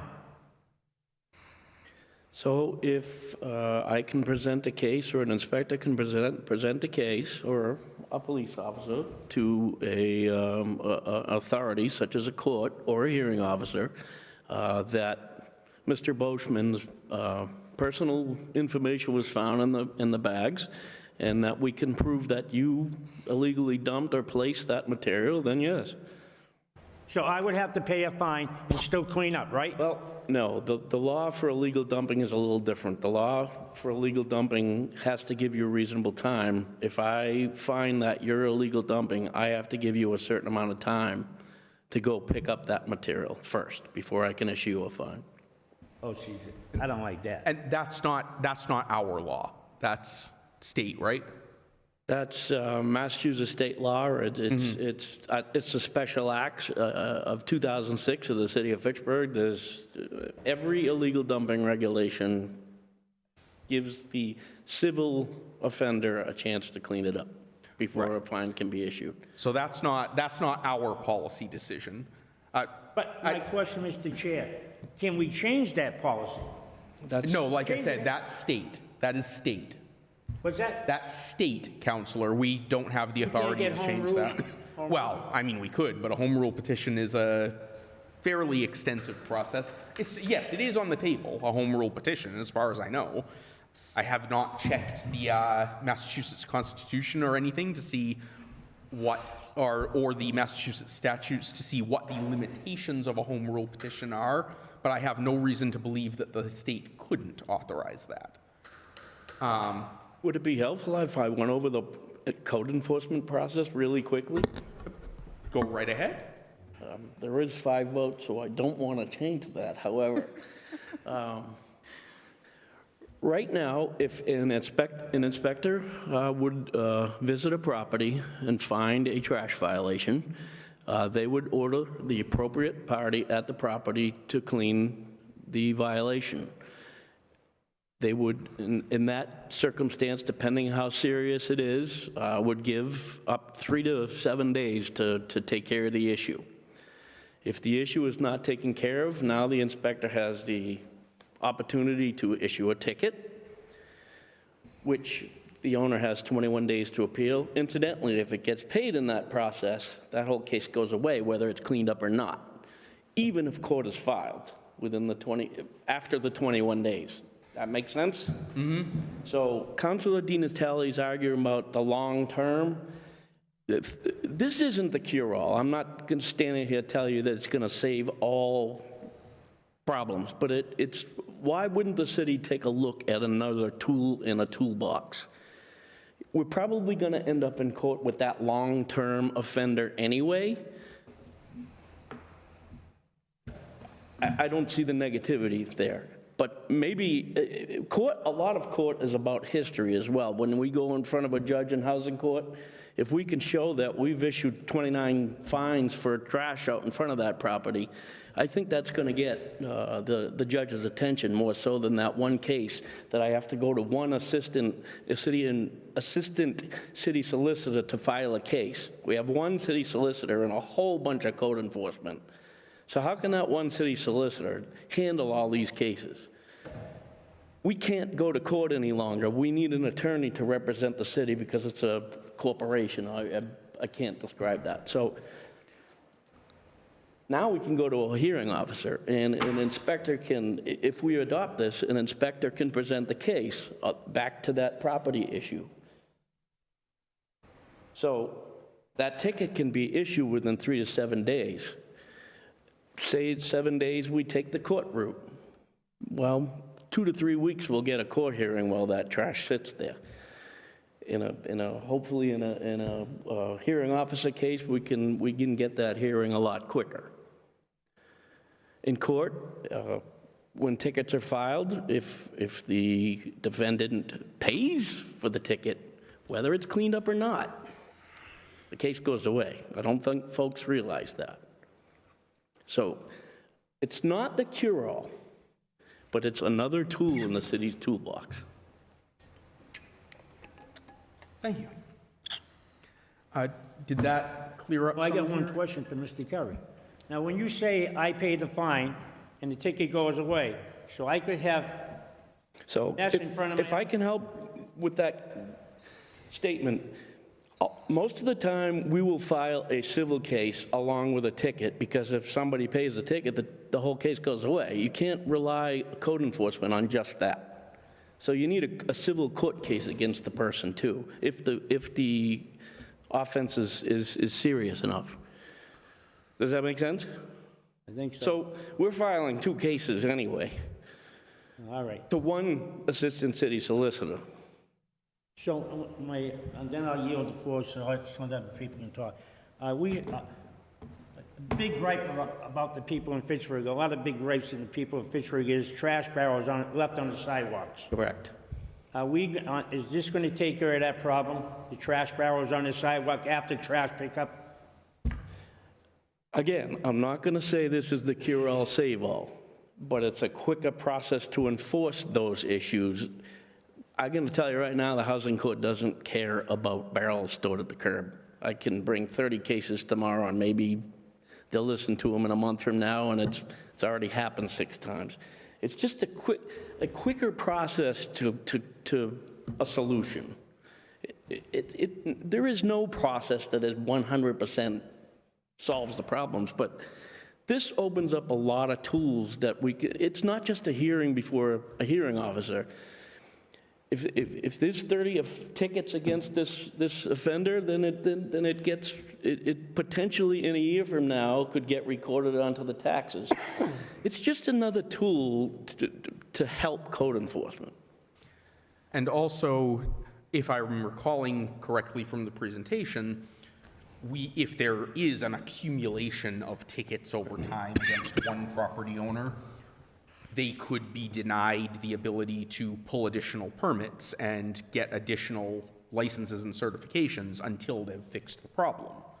So what this does is, if you call up the Board of Health and say, there's this property that's all overgrown and really an eyesore in the neighborhood, they can actually do something about it. They can actually write a ticket that has some chance of actually being paid, as opposed to writing a notice that goes straight in the trash bin and has no further effect. I mean, they might as well throw it in the trash bin at the city offices and save time on postage. 90% of our tickets just float nowhere. Right, exactly. This won't reduce that to 0%. This definitely will not be a cure-all. But even if we go from 90% to 50% being ineffective, that's a huge improvement. And if I may comment on the original person that spoke, Ms. Wetchy, I feel like this process, if the Board of Health is overzealous, then there will be more cases before a hearing officer to hear that is actually the case, if it's too heavy-handed. I think that would actually help the process of heavy-handedness more than create it. Thank you. Also, I'll note, I see Mr. Skorowski would like to add something, and I have a few counselors with questions, but I would like to also note that the municipal hearing officer proceedings will be right here in Fitchburg at a specified time, a regular time, presumably, meaning that if anyone does say, you know, look, the Board of Health or the building department or whatever, they're out of control, they're issuing tickets left, right, and center, then people can view the hearings, not have to, you know, go into Worcester or Boston or wherever to go to court for a single case. They can hear a whole batch of hearings and say either, no, you know what, these are all justified, or yeah, they really are out of control. I need to call my counselor. I need to call my mayor. You know, there's more accountability. That said, I have Councillor Fleming, you have spoken twice. If you have a question only. Okay. No, mine was more of a comment. Okay.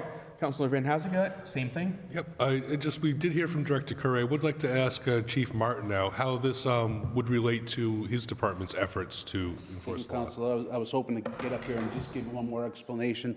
There's three areas that directly impact the police department that I see in this 40U proposal. Number one is the sidewalks, the cleaning of snow and ice off sidewalks, which my officers have the authority to enforce when they see a violation.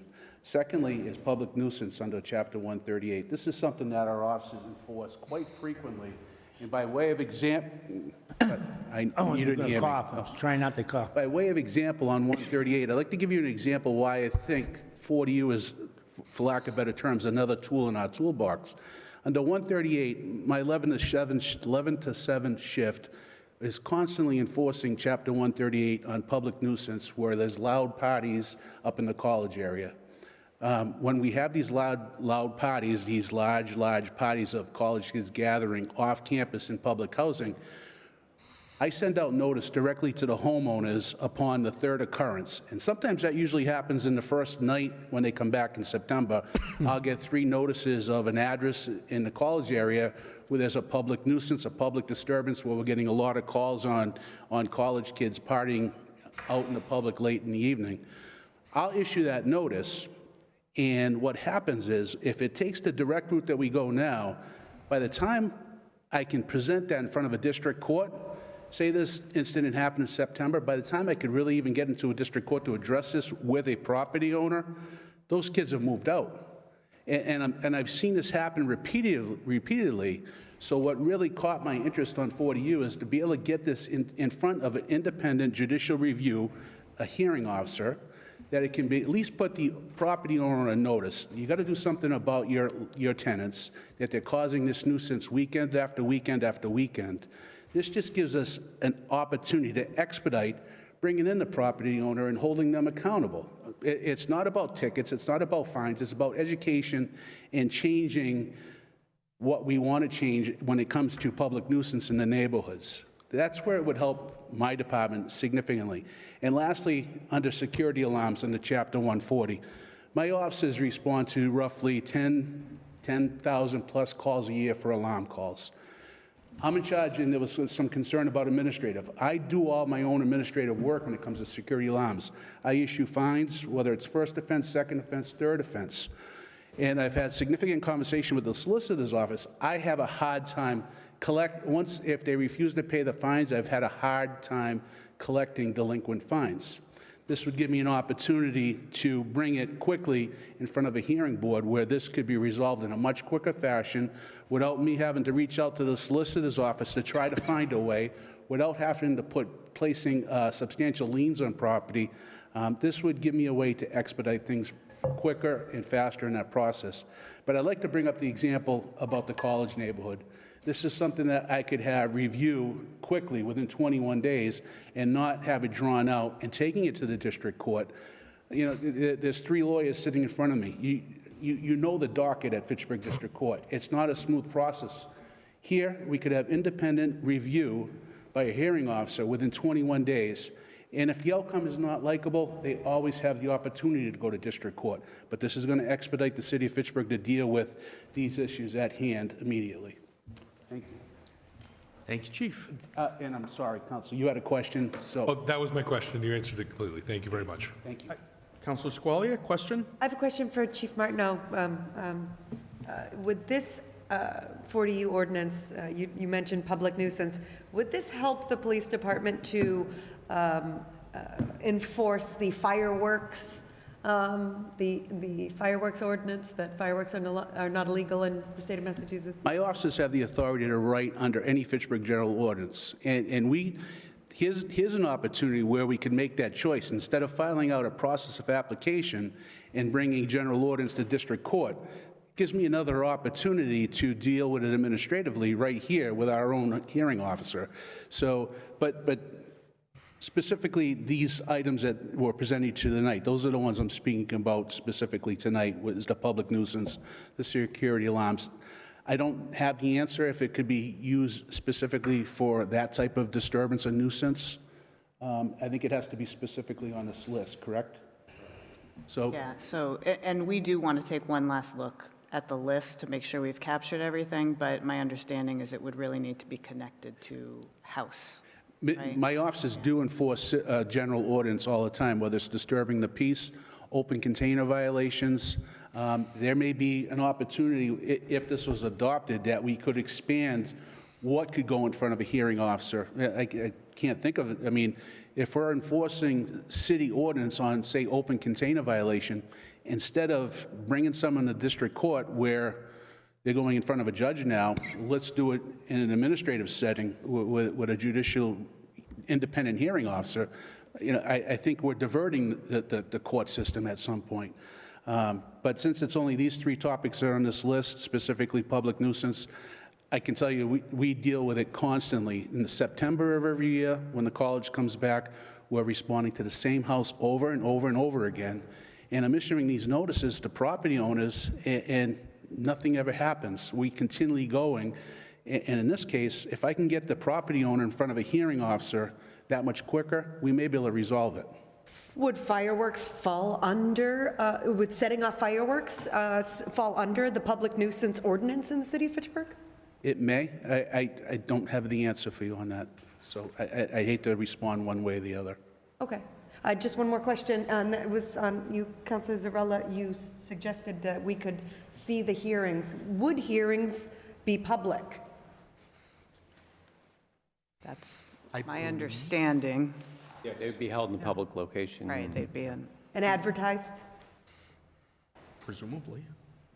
I don't know if it would be don't know that the advertised as a public legislation. meeting, Yeah. but I don't think the legislation spoke to that, so Yeah, we so would it wouldn't need... be advertised publicly, but if they are on regular dates, as we've anticipated, then presumably those dates could certainly be publicized so that people know that in the usual course of business, public hearings before the hearing officer will be held on, I don't know, first and third Thursdays of each month or something at such and such time. I agree. I don't believe that is required, and it certainly isn't a public meeting in the sense that this is, but I see no reason that they wouldn't be adequately publicized. Okay, thank you. Question, It's going to be on Councilor TV? Sorry? It's not going to be on TV, right? Not Wouldn't that I be- know of. No. I can't imagine it would be. You got Judy in front of us? No.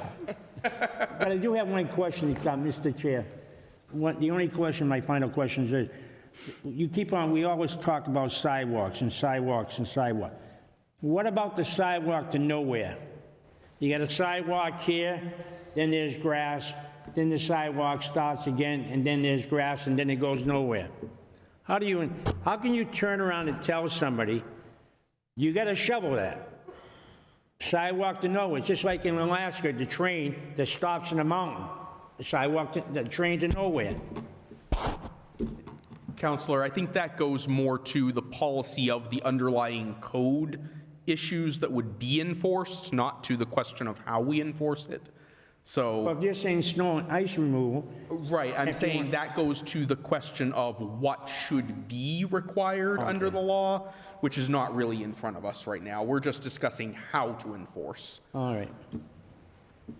That's Councilor it. Kuchar, question only? Just a question only in regards to notification and whatnot. The people's names aren't going to be actually publicized, like,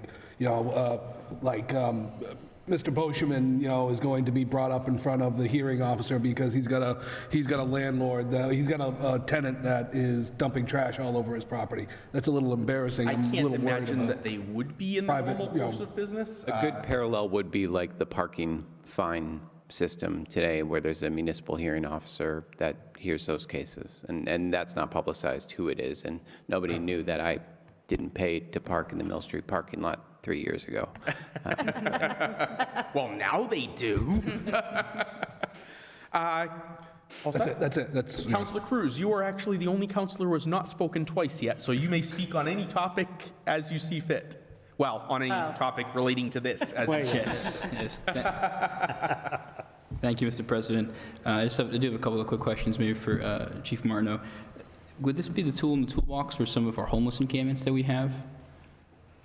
It's not specifically outlined in this list, but it could spark further conversation. 40U is just that. It's a tool. I'm not saying the tool can be used for every instance that comes in front of us, but I can tell you from what you've been presented tonight, this is a tool that, specifically speaking as a nice team member, is a tool that would be extremely beneficial to us in the code enforcement and have the authority to enforce city ordinance. So I think that's a conversation we could have down the road, but for this evening, it wouldn't be imperative. It wouldn't be to talk about it this evening. Okay. Thank you, sir.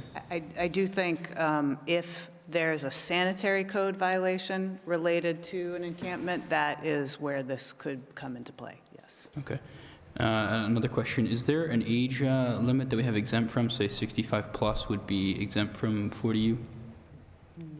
I don't think that is in the legislation. It would be specific, again, to the underlying policies that 40U would be enforcing. Right. Okay. So I imagine you might be referring to the removal of snow and ice on the Sidewalks, snow and sidewalks. And ice, so we yes. would need to have such a provision within our ordinance related to snow and ice removal. Okay, thank you. And just some comments. I also don't think this is a cure-all by any stretch of the imagination. It's something that we can use to combat an issue that I think we can all agree is an issue. If we can agree on anything on this council, we do have a bit of an issue here. And, even if we have repeat offenders who are consistently fighting this and, aren't going to do anything, well, that's no excuse for us not to act and to try our best to fight this if we can. Otherwise, we're just going to succumb to these rumors that I think are unfounded and untrue that the city does nothing. So we certainly don't want to be that. And I've got some more smaller things here to say, but I think we've all gone twice, and maybe it's time to put our money where our mouth is and have a vote. But, I'll leave that to you, Mr. President. Thank you. I yield the floor. Thank you.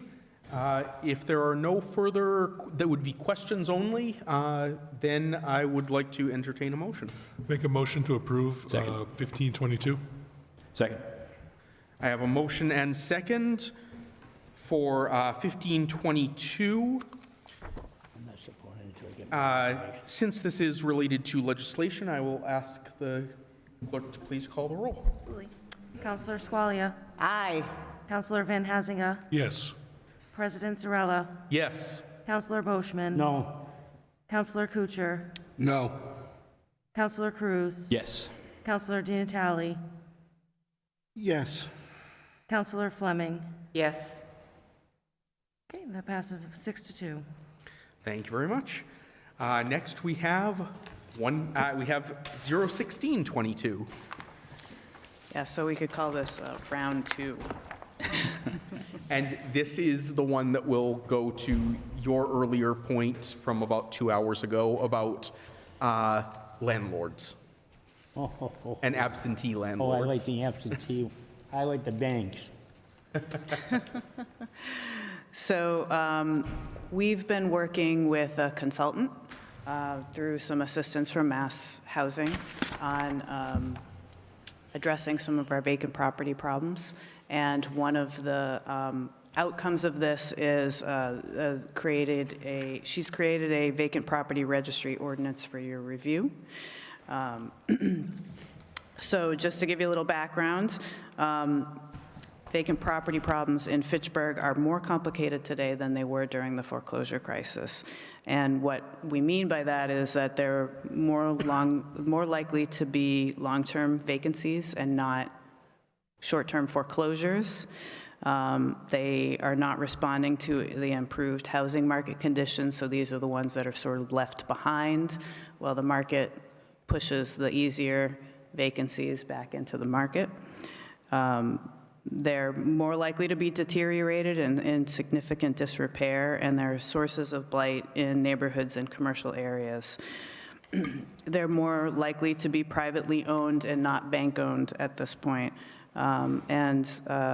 They're more likely to have resales that result in no actual improvements. And what we mean by that is they get sold, somebody realizes they can't or don't want to invest, and then sell it again and sell it again. And that might be more of a buyer beware kind of an issue, but still, it impacts Fitchburg. And these properties tend to be multifamily, residential, commercial, industrial, and very costly to rehab. So this ordinance would replace the existing Board of Health vacant property registry. That's a regulation under the Board of Health. This would be replaced with a city ordinance. It would be similar to the existing Board of Health regulation, but as an ordinance, it could accommodate more flexibility to allow some policy exemptions. It could provide for an escalating annual registration fee based on the duration of the vacancy, would provide more specific property maintenance standards in the ordinance itself. Many of the maintenance standards exist in other places, but this sort of pulls them together in one area for property owners to be able to digest. It has administration and enforcement that extends beyond public health issues and is another tool in the toolbox. This will work well together with the proposed adoption of 40U. As background, Mass Housing Neighborhood Hub Program approved the city's request for technical assistance to update the vacant property registry ordinance. This was the project scope. They reviewed best practices in Massachusetts and beyond. They identified options for discouraging long-term vacancy, recommended minimum maintenance standards to avoid added costs of deterioration, They consulted with residents and other community stakeholders,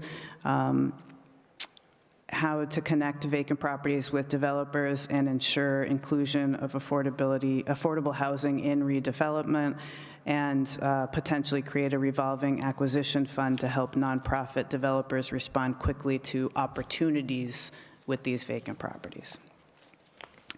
So what we learned, from a national survey and a review of 56 VPROs in Massachusetts, they came up with 3 models that are used: the vacant and abandonment model, the foreclosure model, and the hybrid model. The vacant and abandonment model requires owners to register after a specific period of vacancy. It's commonly used in communities with long-term challenges and weak market conditions, which sort of fits our bill.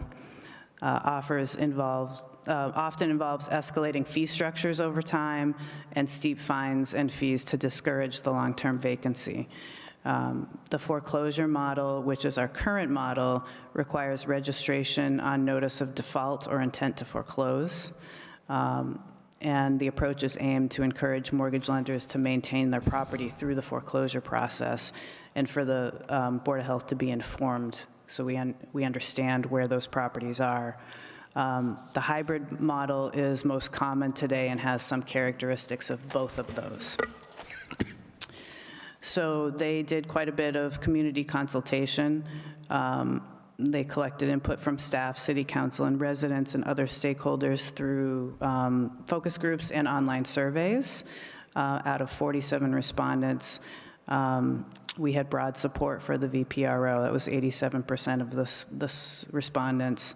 2 objected to the registry, 4 wanted more information, and all 3 focus group participants supported the registry changes. So just a quick overview of the sections of the ordinance. Definitions in most cases are similar to the Board of Health regulation that exists. It provides for a municipal hearing officer, so that would be new. It connects to 40U in that way. It provides some exemptions, and that's a new thing. The vacant properties that are owned and controlled by nonprofit community development corporations, housing assistance or development organizations, and mass housing, mass development, et cetera. Those affordable developments that are underway, and vacant, abandoned, and foreclosed properties that are on our list as priority affordable housing development projects that may be just taking a long time. And it might just be worth noting the reason we do that. Think about the B.F. Brown School is a great example. It's actually moving right on schedule, but the schedule takes a very long time given the resources you need to put together. So that was a very deliberate choice we made with those exemptions. Right, and there's also an exemption, and this isn't on the slide, but for the Board of Health Director can also allow for an exemption when he deems it appropriate and that the property isn't a problem. So that's just sort of a catch-all for those unusual circumstances that might arise. So the vacant and abandoned building determination, the Board of Health Director or designee would confirm the extent of the vacancy to identify those that are not registered, would notify the owner of record of the responsibility to register, post the property with a deadline for registration. They would have 30 days to register, would register with the Board of Health, similar to the current framework. We may be able to do this through OpenGov. That's will be an ongoing conversation. Must identify local contact, so that's not a change, and the $100 registration fee, that's not a change. Annual registration fees are when you see things change. So the first year, they're just paying the $100 registration fee. After that, between vacancies between 1 and 2 years are gonna pay $250, and then it escalates from there. 2 to 3 years is $2,500. 3 or more years is $3,500. So this is a new structure that we're considering. There is a limited waiver of registration fees, so waiving fees and time limits for vacant residential properties where an owner is ill, where there's a natural disaster that has made it temporarily uninhabitable. That does come up when there might be something like a fire, and we know it takes a long time for insurance to do its thing. There's an obligation to notify the health director if there is a change in the status, like if it becomes sold or occupied. And then there'll be a re-registration annually that's based on the anniversary date of the initial registration. There's an appeal process. This allows for, this would replace the existing appeal to the Board of Health, and it would allow owners to appeal within 15 days of the billing statement. There is a filing fee for the appeal to discourage frivolous appeals. It would be limited to whether or not the building is actually vacant or abandoned and for how long. So those are the sort of the appeal criteria. The owner would have that proof, the burden of proof would be on the owner, and the municipal hearing officer could hear that appeal within 30 days. Written decisions would be followed within another 30 days, and the registration fee would be, if applicable, after the finding, would be paid within 10 days. So posting, this is a new thing. There is an existing posting under the Board of Health's existing registration requirements that do require a property manager listed. So this would be in addition would replace with a sticker that just notes that the property is registered. So I think this is intended to just expedite when an inspector is going around looking to identify whether or not a property has been registered, that the sticker is there and they know it's been registered, and they don't have to do further research. The enforcement is substantially overhauled. Now, penalties for violation would be increased to $300 per day with a maximum of $18,000. This provides for a revolving fund in this ordinance, so with the intention of using that revolving fund for further enforcement of these vacant properties. So that means might be boarding and securing when an owner's failed to do so, or if the property is very unsafe and deemed a hazard, it could be demolition. I think that's the extreme case and not the first choice, obviously.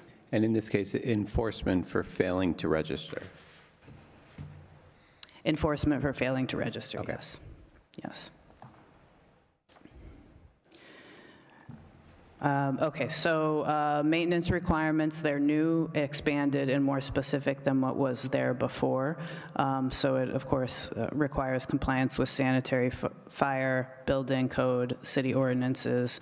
There's a posting requirement. Outbuildings, sheds, and other types of things need to be secured and fastened and maintained. The building itself has to be secured.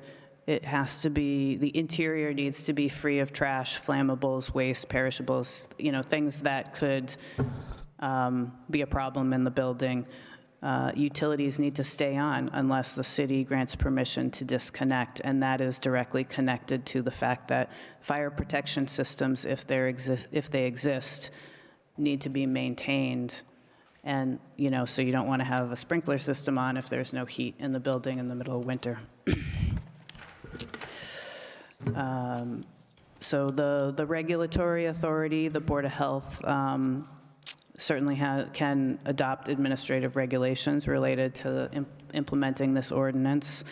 It has severability language in it, and the effective date would be immediate, but immediate upon adoption, but no fines for at least 90 days. And I would just add there, one of the pieces of feedback we heard from the public when this was submitted to the council was from the Realtor community. What happens if a property is vacant due to an impending sale?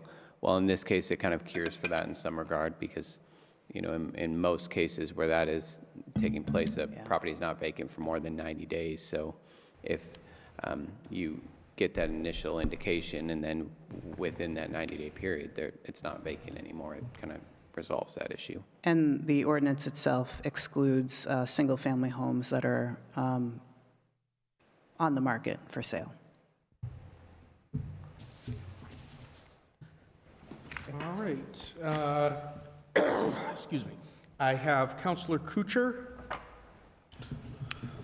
Thank you very much. How would you go about determining how long this property has been vacant? That is a good question. We would refer to records, and in some cases, we would be starting a clock. So we may have a property that's been vacant for a number of years, but if there's no record that supports that, I presume we would be starting with, okay, now it's day one, clock is ticking.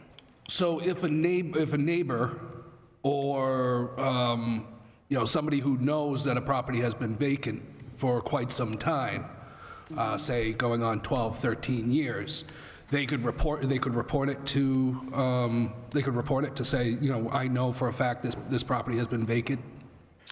Well, I would defer to the Board of Health, who the director or designee would be making those decisions, not myself. So I would need to defer to him on how he would approach that.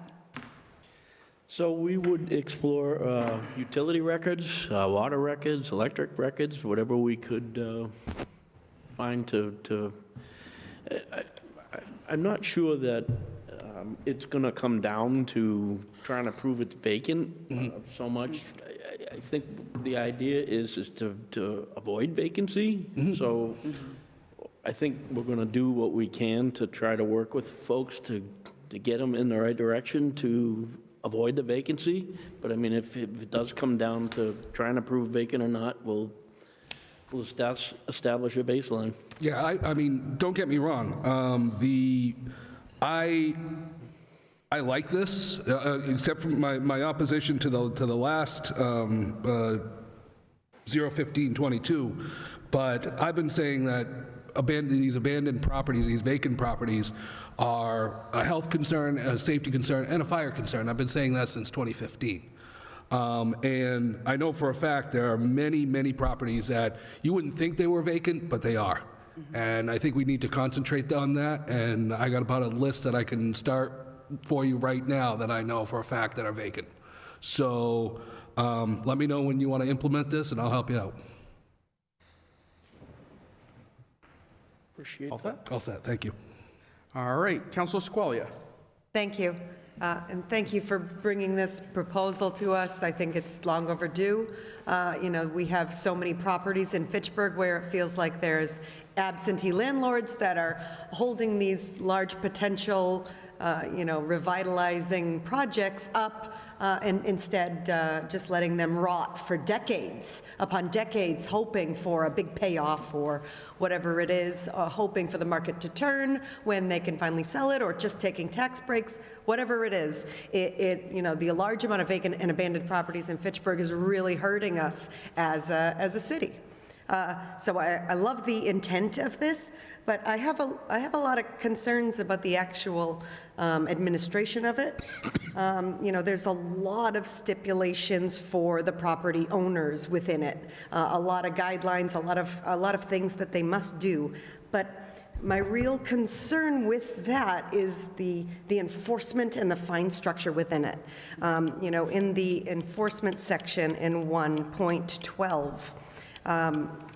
It notes that there's the $100 registration fee, and then there's an enforcement with a failure to pay the registration fee, and it notes that the enforcement shall be subject to a fine of $300 per offense, not to exceed $18,000. In your slide, you noted that it was $300 per day, but it doesn't note per day specifically in this, in our requirements text. So each offense is a day. So each day that it goes unregistered becomes an individual offense.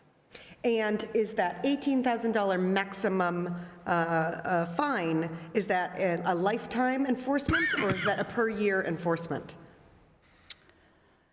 That's a good question. I believe it was intended to be per-year enforcement. Yeah, okay.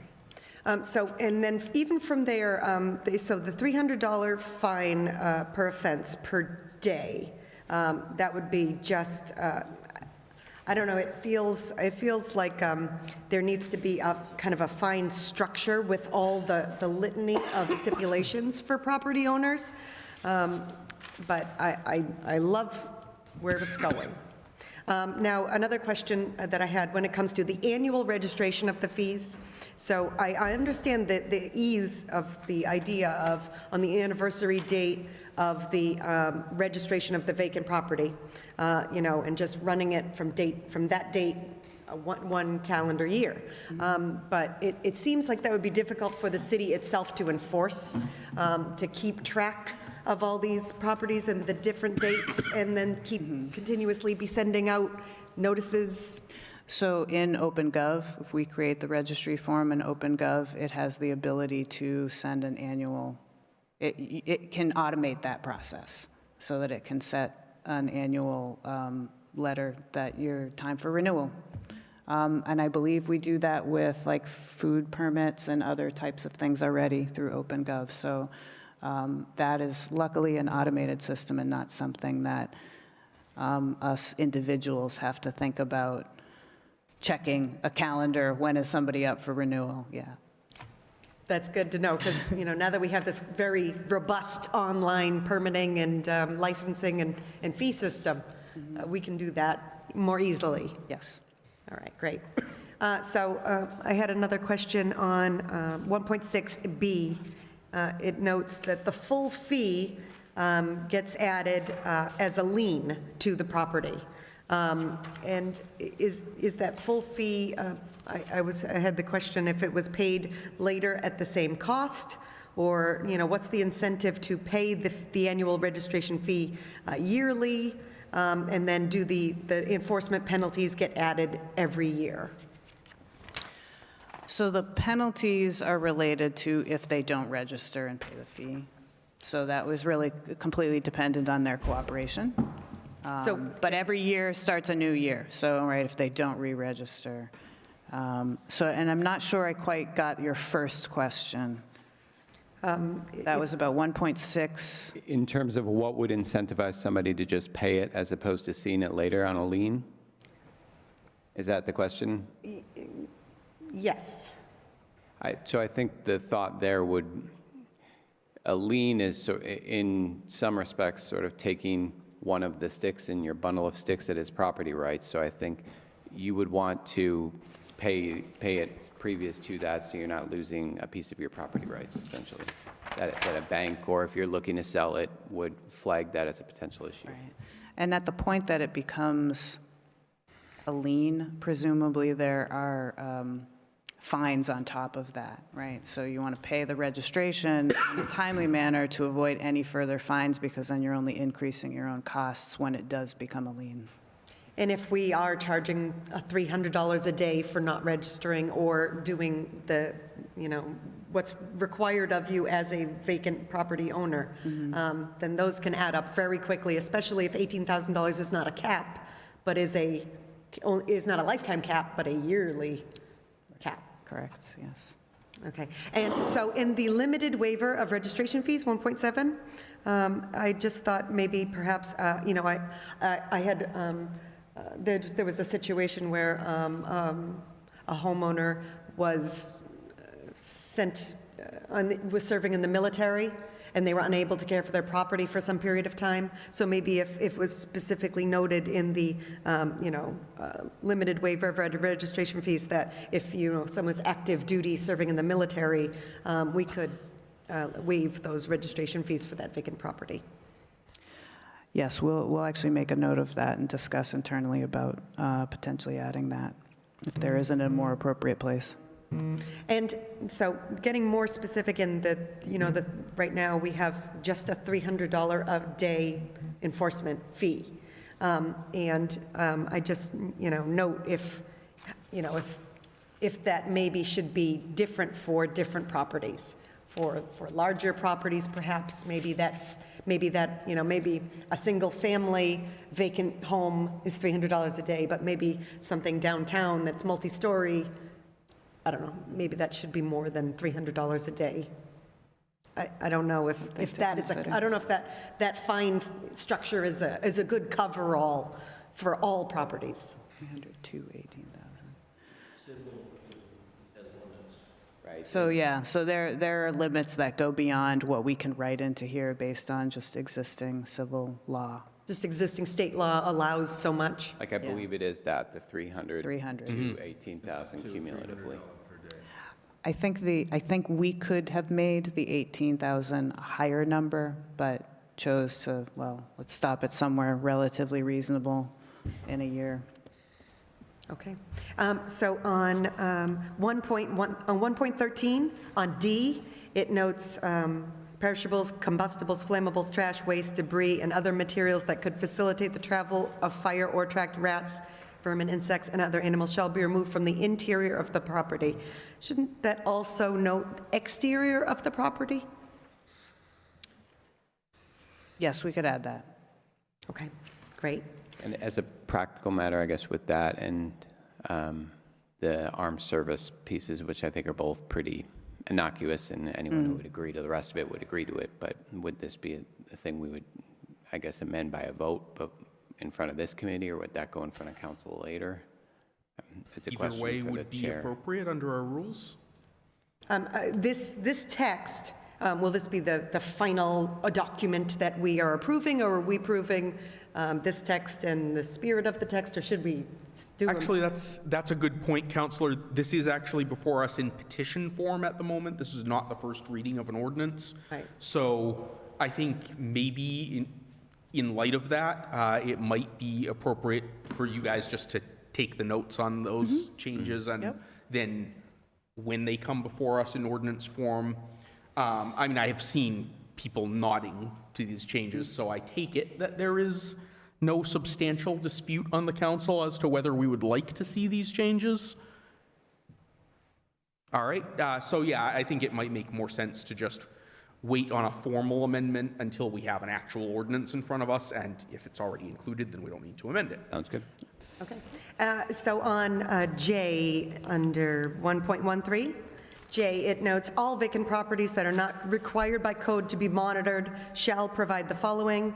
1, a monitored fire alarm system that detects smoke or heat on every level of the building. So, if it's a single-family home, it doesn't necessarily have a monitored fire alarm system built in.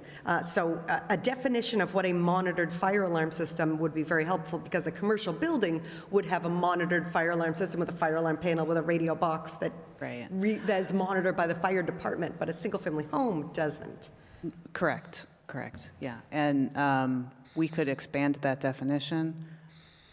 Most of, if not all of those sort of ongoing maintenance items that are listed in here actually come from other pieces of ordinance that exist. So the fire-related fire suppression, needing to keep fire suppression systems on and keeping alarms on, that actually exists in other places, and we just plugged it in here mostly for giving those property owners one place to see what they needed to do and comply with, instead of referring them to other ordinances. I like it, and I like the clarity, but, when you get down to the specifics, if it says all vacant properties must have a monitored fire alarm system, then that's problematic. Right, yes, I agree. And then, the definitions should specify the single-family home, maybe single-family and two-family home, three-family and up, commercial properties, maybe by a square footage requirement, or an occupancy use requirement. This text can be taken from the building code.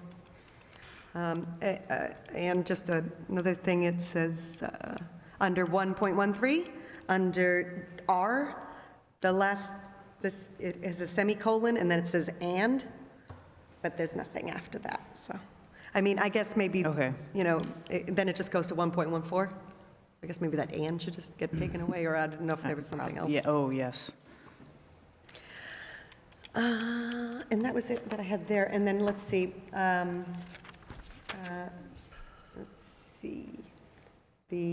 What about partially vacant properties? Like say we have a very large building downtown, like we have multiple of them, but 4 stories are completely vacant, but the first floor has a business. Yes. Is that a yes. vacant property? I wanted it to be a vacant property, but it's not a vacant property because there is an occupant in it. So we tried to add a little section, and then it was strongly discouraged by our consultant as not the appropriate way to address that particular issue. And in turn, she said and this was actually always in our plan as part of this project, is to have a minimum maintenance ordinance as well. We just haven't gotten to that stage yet. So she said, well, we can make a strong minimum maintenance ordinance that allows code enforcement to enforce those for those particular properties. That would be the correct tool for enforcing some standards.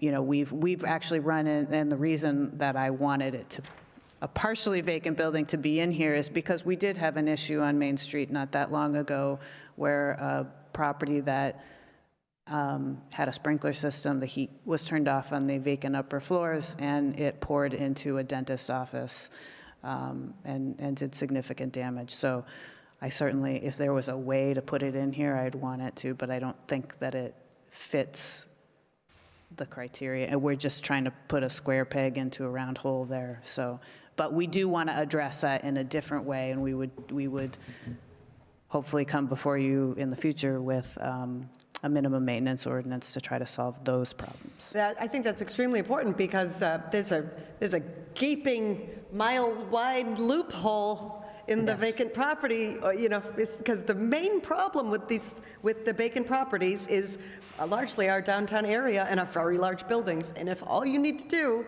is have occupancy for one room in the building, one legal occupant in a small percentage, it feels like maybe a percentage of, because there is another area in in this pages where it says 50% of windows and doors, if they are damaged, then that may deem the property vacant.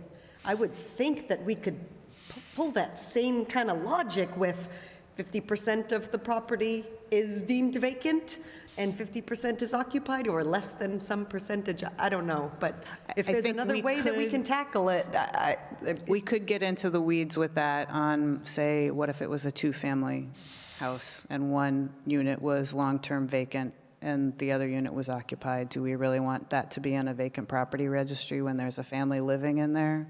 I think that's the catch-22 we get into. And I think with mixed-use properties, I can think of a few where every single commercial storefront is occupied and nothing is above. Yeah. Right. So it becomes kind of a tricky math problem to work through and could have some unintended consequences. So I think they thought it was just appropriate to control what we could control and start there. Right. And use a different vehicle to try to address those other issues, something that gives the code enforcement inspectors some I think teeth. that's extremely crucial because, without that, I mean, if you have a commercial, the 4-story building that has commercial property, the rest of it is indeed vacant. Right. And it is indeed a huge problem. And if there was a fine structure, then it would encourage the property owner to either sell that property because they can't afford the fines, or instead of spending $3,500 a year on the fees, maybe they'd use that $3,500 to fix up the building to make it ready for occupancy. I don't know. I feel like that's very crucial part of this whole vacant property ordinance. And Counselor, on that topic, would you be willing to yield for a brief question? Sure. So, thank you, Counselor. So disregarding my well-known to you let's say, disdain for consultants. Is there any reason that we couldn't create a sort of bifurcated fee structure where someone who owns a building with multiple units could choose to either register it as a building individually or at a much lower fee, like unit by unit, so that if you've got, say, 50 units and one of them's vacant, well, okay, you pay a very small fee just to note that that one unit is vacant, but that's probably not going to come up. You could make it like a 50% threshold or something. But then if you've got, say, 4 stories, you know, with a ground floor commercial unit and then, I don't know, 2 units per floor up above that are all vacant, then you would have the option of either registering 8 vacant units or 1 partially vacant building. It would remove some of that burden, that bookkeeping and fee burden from both the city and the landlords. But at the same time, it would encourage some of these larger property owners to at least make us aware of where there are large vacancies and allow us to pursue them for maintenance and so forth much more easily. Because even with a minimum maintenance ordinance, my thinking on this is I'm sorry, I've gone a little beyond a question. No, go ahead. I apologize, but thank you. So my thinking is that if a unit is occupied and not being maintained properly, we're likely to hear about it. If a unit within a larger building is unoccupied, not being maintained properly, short of seeking some kind of administrative warrant or something, we're not going to know about it until it becomes a major problem. Like if one of the other tenants in the building says, hey, you know, I've got rats chewing through my ceiling from the unit up above or something. I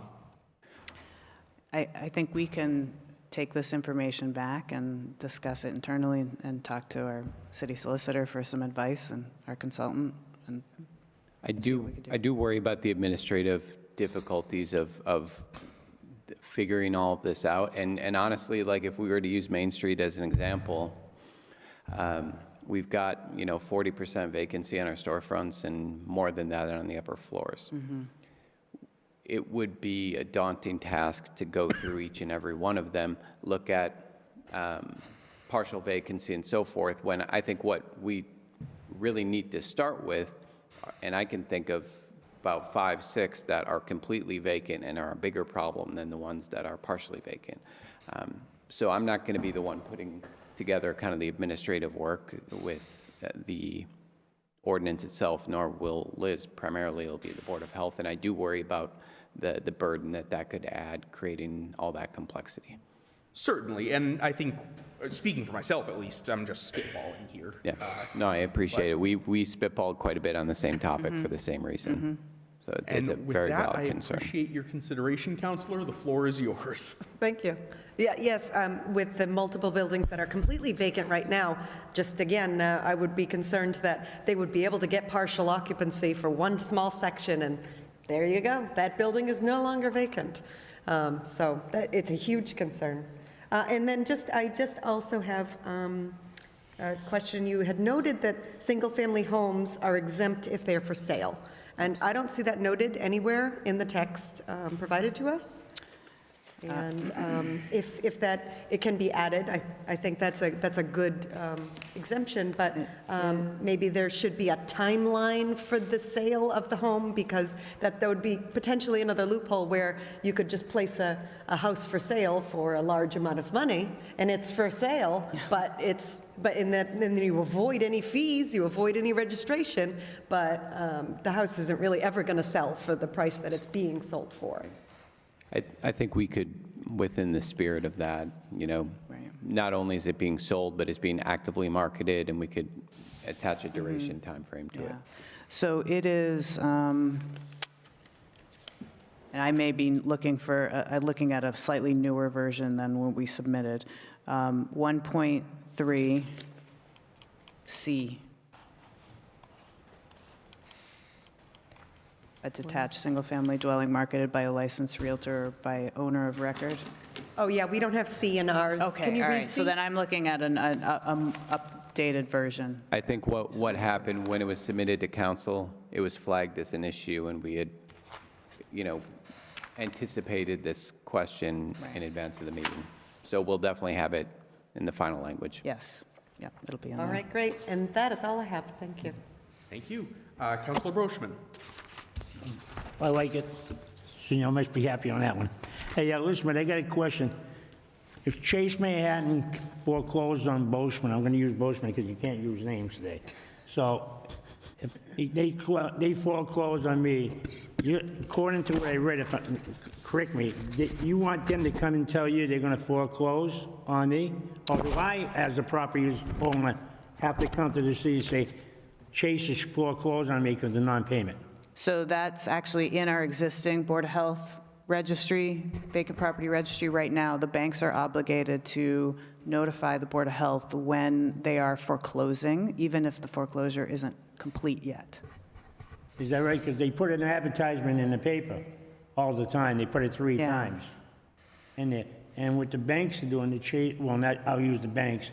They usually Chase foreclose, and then they sell the mortgage to another company, and then another company sits on it, and then they turn around and sell it to another, Wells Fargo, and then they turn around and sell it. So you really don't know who the property owner is. Counselor, correct me if I'm wrong, but I seem to recall from the presentation, one of the requirements of the registry is that the owner of record inform the city of any change in status, including change in ownership. That's correct. Yeah. So if the mortgage were sold on and the property rights associated with the mortgage were sold on to another company, then we would get notified of that sale. And Yeah, Are you that happens now. Okay, and my other question is, because I was a big stickler on this, on these foreclosures, and they got violations, are you going to make the property owner, the banks, fix them up before they put resale prices on them? If there are violations, the code department certainly could. You could? Could you have done it before? How come we never did it before? enforcement. Yeah. But go ahead. In situations like that, we would apply in housing court for receivership with putting the pressure on the financial facility to either sell it or fix it up or move it. Yeah, I know you did some. I remember you did one, I think Bank of America, you went after Bank of America on one of them. Many of the large banks have companies that automatically take care of the registration, so they don't want to deal with it. They comply with it. Yeah, my big concern is, I always said it, I think when people walk away from their properties, it's either one of two things. They can't make the payments, or the repairs are too high and too costly, and it just isn't, it wasn't worth it yesterday. Maybe today it is, because the value of the houses are way up. But yesterday, when the houses were only selling for $100,000, and you had to put $80,000, they just said, I'm not going to invest $80,000. I'll walk away before I put in $80,000. Nothing's going to happen to me. Bad credit, who cares? For 7 years. Then it's all clear. All right. You get my support on this. I like it. Thank you. All right. Next, I have Vice President Van Hazinga. Thank you, Mr. President. I think one of the advantages our city has is that we're a city of opportunity, that if you want to start a business, the rents on Main Street are affordable. There are assistance programs through the Redevelopment Authority, through the Community Development Office to help you. There is professional assistance through New View Communities of the Community Development Office to help you. If you want to go into real estate development, you can find an affordable house to buy, fix up, and sell for a profit, or a multifamily. So one of the side effects of that is it's also, if prices are affordable, that you have investors who will buy properties that someone else may be willing to fix up and do something with, but instead they're just going to sit on it. That they'll buy a property and hold it and pay the taxes or not pay the taxes and not do anything. And that really holds back the city. There's a real cost to the city for that. And I can think of some very prominent properties on Main Street or in residential neighborhoods have just sat vacant for years, that they could be viable development projects, that there would be people interested in fixing them up, in putting them to use, to getting people going, to get money flowing through the city and the residents and the businesses. But instead, they maybe throw a crazy high price tag on, or just lock the doors and do nothing, and that really has a cost to the city. So I'm very excited about this ordinance, that we have a way to not force anybody, but to really motivate property owners to, hey, if you want to do something with a property, we'll help you. This is how it can be done. But you can't, if you sit on it, there's a cost, and there's a cost that is borne by the city, and there's a cost that should be borne by that property owner too. So I'm in support of this. Councilor Di Natale? My question is for Mr. Curry. Your office is equipped to do all this? It's a lot of work. I think we can, I mean, we, on average, have been registering about 200 to 250 properties annually since we adopted this in 2012. Obviously, it's going to expand a little bit more, but I don't think it's quite to the extent of the foreclosure crisis that we went through. I think that it has made a difference in the residential sector of the city. We don't see as many. I know they're still out there, but we don't see as many, especially dilapidated vacant buildings. Main Street will be a challenge, I will say that, but we're willing to take it on. So would this speed up our efforts on like the building down the street, the Santander Bank building? I got a real issue with that one. So actually, that's a great example. And there's another one I can think of where, Only because I know the backstory on that one. Right. It just drives me nuts. and you know, I think at this point, to that property owner's credit, they're trying to do something. They don't have the sense of urgency that any of us have, right? And this helps to price in the cost of letting that property sit vacant. But there's a few different properties where we actually had to tell the property owner, your tenant is leaving. And then when the tenant was gone, they didn't have a clue. But once the tenant was gone, they said, well, I still got a lease because for whatever reason, they up and left, but they've got a lease and they're paying me rent for the next 2 years. There's no cost to them. This imposes an additional cost. And it's imposing the cost to the city and to society for leaving a property vacant. So if that cost can then spur them to redevelop and do something with the property, I think all the better. And that's certainly the intent. I think there's 5 or 6 properties I can think of right on Main Street that this would make a big impact. So, you know, it all looks great, and I support this.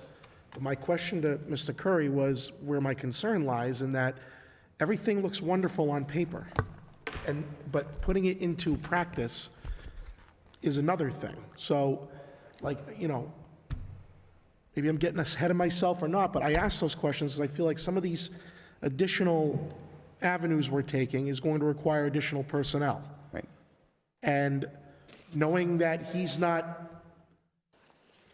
doesn't have a short of work in his office, this sounds like a lot. To keep tabs on it every month or there's a lot of deadlines and a lot of tiers, and when you read it, it looks like it's almost a full-time job to make sure this registry is up to date, accurate, and there's no holes in it. So I just get worried.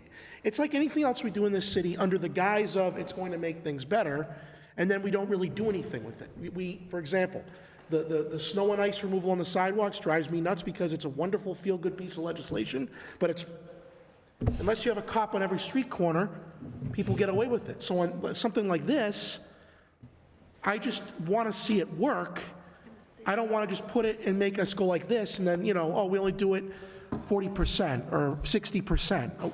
So are we equipped to really stay on top of this, or are we going to have to add more people to this effort? Well, don't forget, Councilor, the incentive here is to get more funds into the revolving fund to take measures for code enforcement. If one of those issues is to expand the workforce through that so be it. That presentation will be made, but it incentivizes by putting these fees back into a fund where it can be utilized for different things. Right now, they all go directly to the general fund. And we have instances right now in downtown where the property's been vacant for A long 30 time. years. 30 years. So I think the upfront cost will, in terms of capacity, will be heavy, but hopefully unburdened in time. And I think our office, we're committed to helping support Steve and his office get this up and running and get it automated on OpenGov so this process can kind of take care of itself over time, because it's really the problem of where we start. I think once we get going, it should be a So where much does simpler the actual process. Board of Health, the 3-member Board of Health play into this? Is it really them, or is it the Health Department? I know the Board of Health technically runs the Health Department. Correct. You answer to the Board of Health, Correct. but you know what I'm trying to say. Are they, how integral are they in this process, or are they more off to the side, only on a needed basis? Like, for example, when would they get involved, those three? Appeal process. There would be an appeal process. In the appeal process? Yes. Okay. So if an owner of the property wishes to appeal a fine, Appeal my decision. appeal your decision, Yes, they that would would have be to have a their- public meeting with the board? That's correct. Okay. And is that typically who is the regulatory authority on these types of ordinances? Is the Health Department, Board of Health? This one here. There's no other agents, there's no other board that would oversee something like this? Is that normal, the Health Department? And that's the way it Well, the has next step been. would be the legal system. Okay.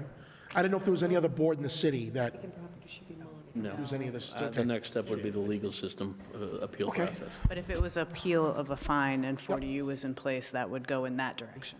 So, the reason why I ended up voting opposite to how I sounded in the last one is similar to where I'm going with this one, in that I understand the goal, and I understand the gap, and I understand the complaints about lack of enforcement or too much vacancy in certain cases. And so, this is a new effort to attack that. It's an old effort that's been revised. Revised, right. Now, okay, I'm glad you pointed that out. This is not new. I remember voting on this, what was it, 2012?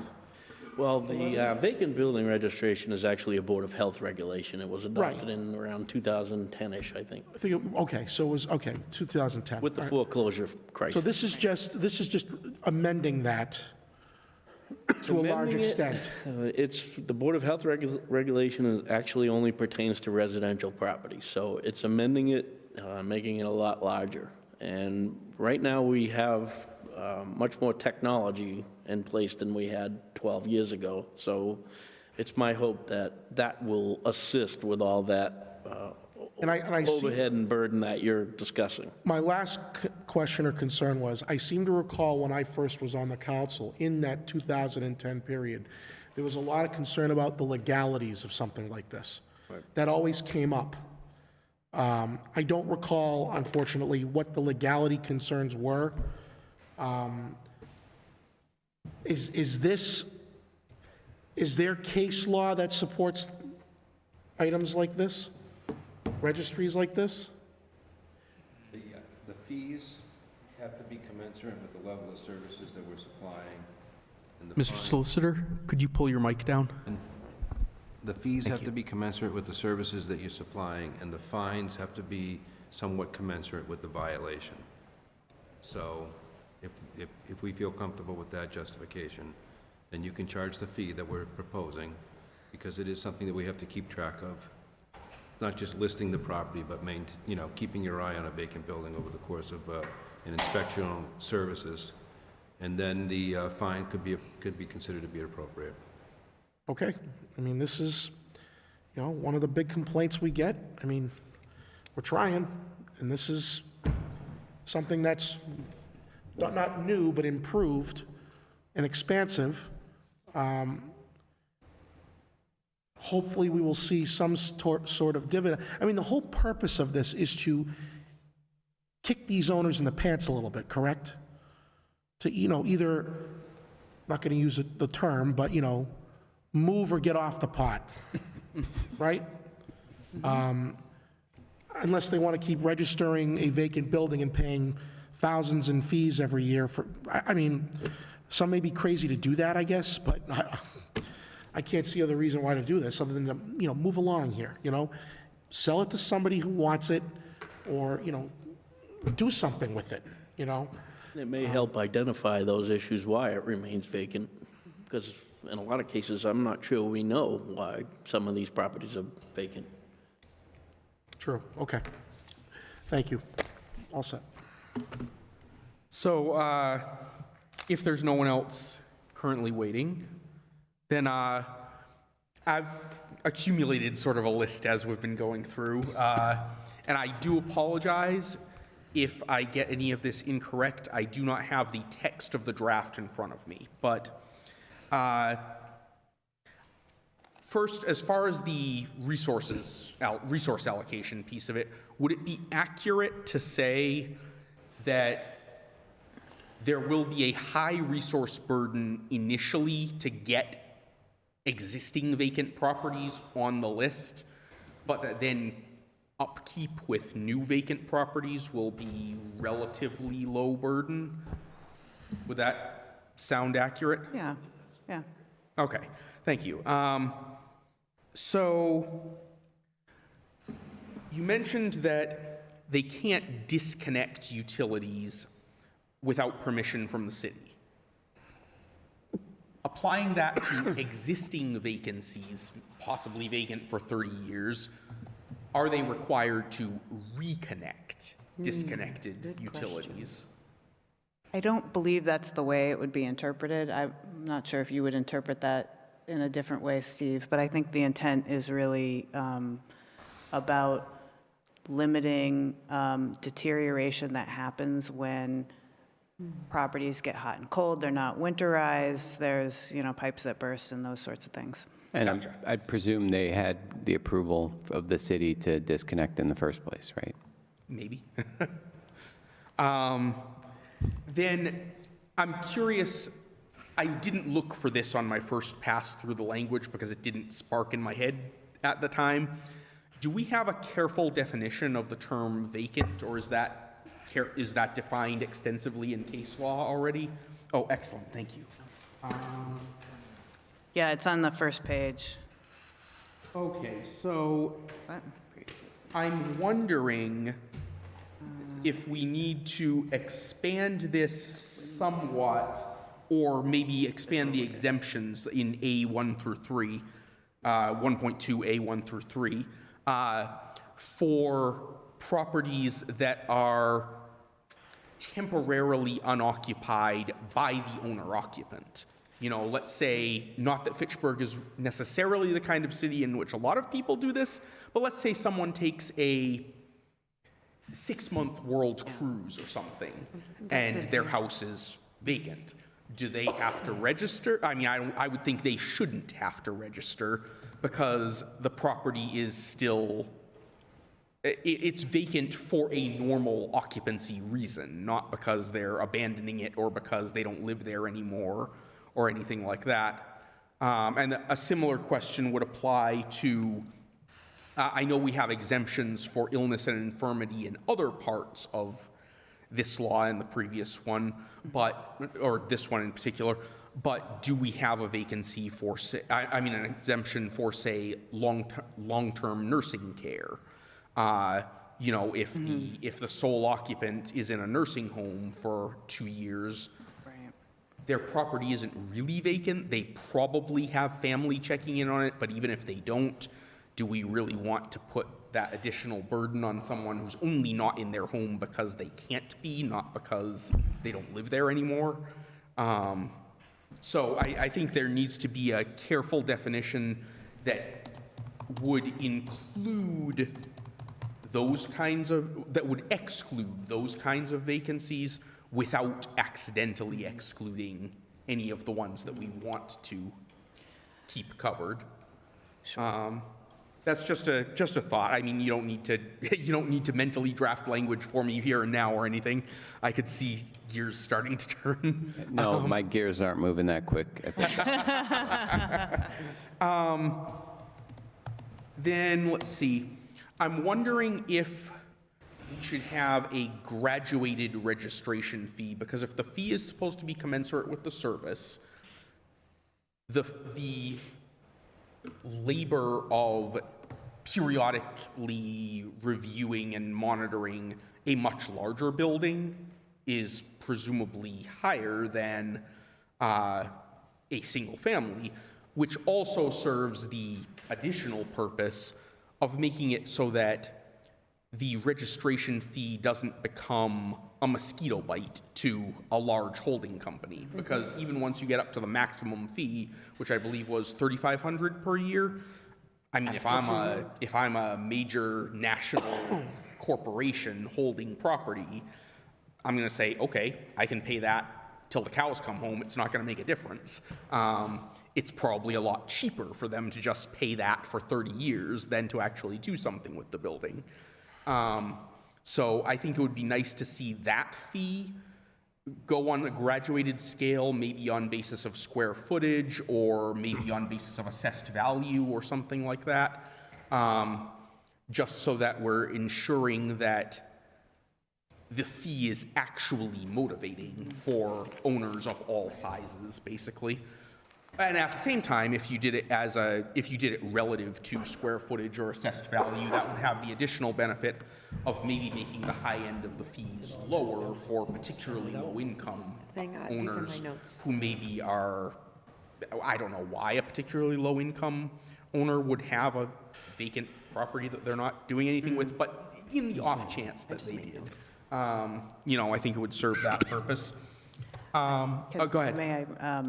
My only concern about that, because that makes complete sense as far as carrot and sticks kind of a thinking, the administrative burden of being able to sort of separate out how we charge for automatic renewals and those sorts of things, that may be tricky. I think we need to kind of sit and think through about whether or not we could do that in a streamlined way.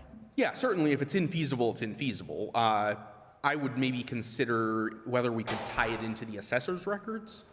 That may be. And, I mean, and I think assessed value, I might not suggest as opposed to square footage if we're talking about the burden of us to do it. Right, especially because then it might be argued that it actually constitutes a tax.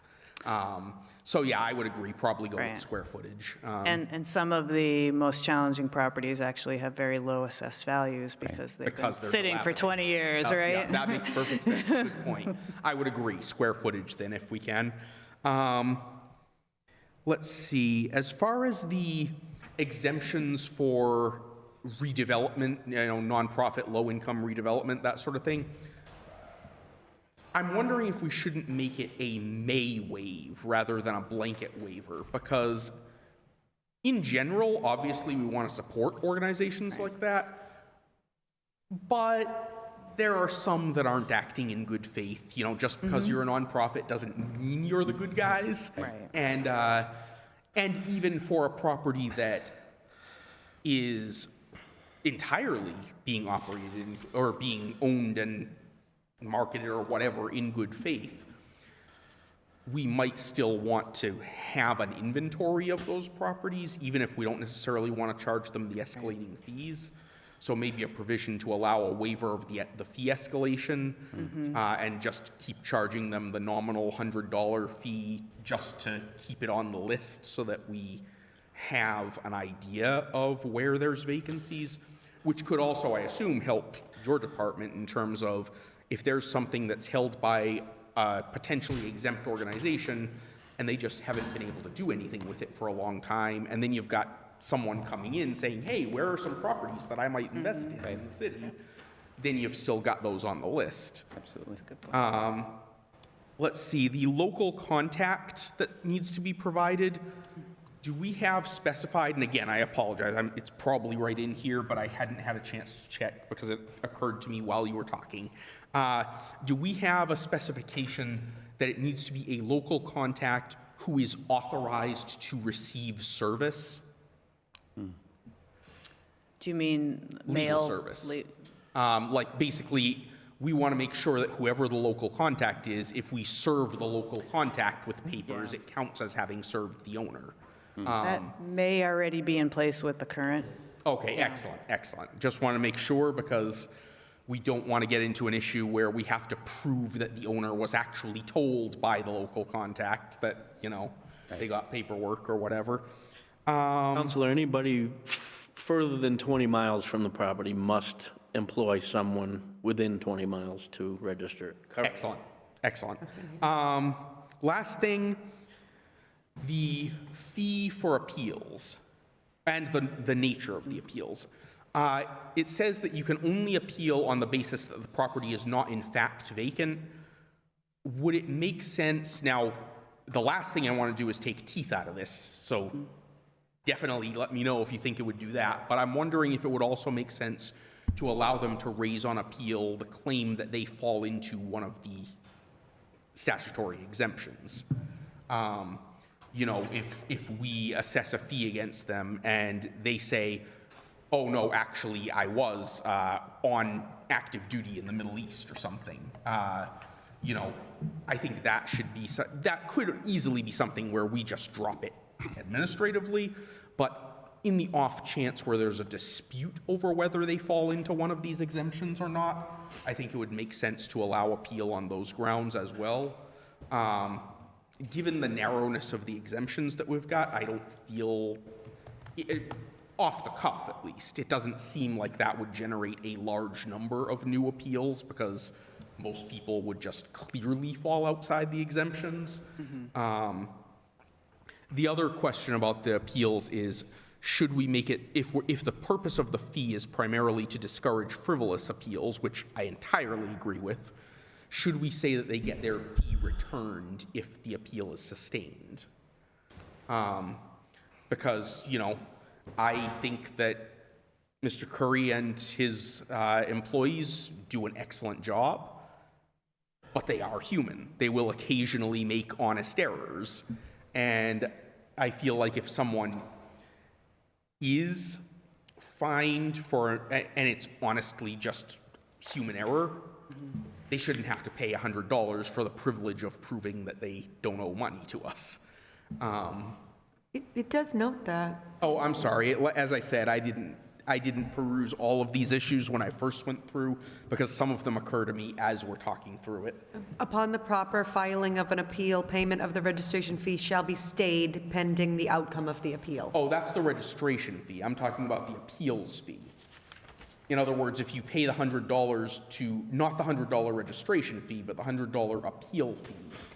The filing If you pay fee? that and then you win the appeal, That's I'm the saying we filing should fee. probably return the $100 filing fee. It doesn't clearly say that you get that $100 filing fee back.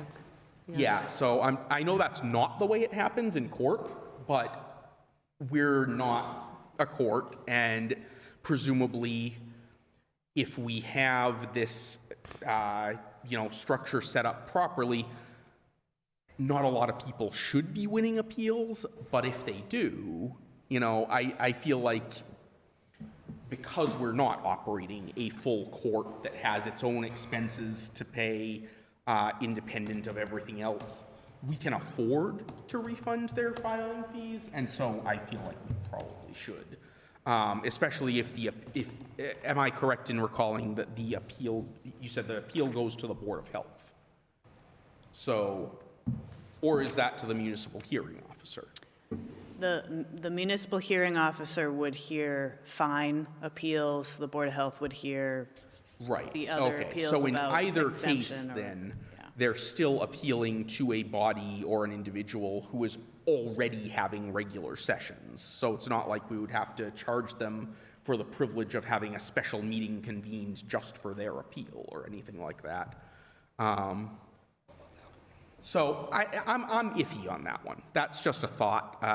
I could pass this easily. I could vote for this easily with or without a return of the filing fee, but it just struck me as something we should consider.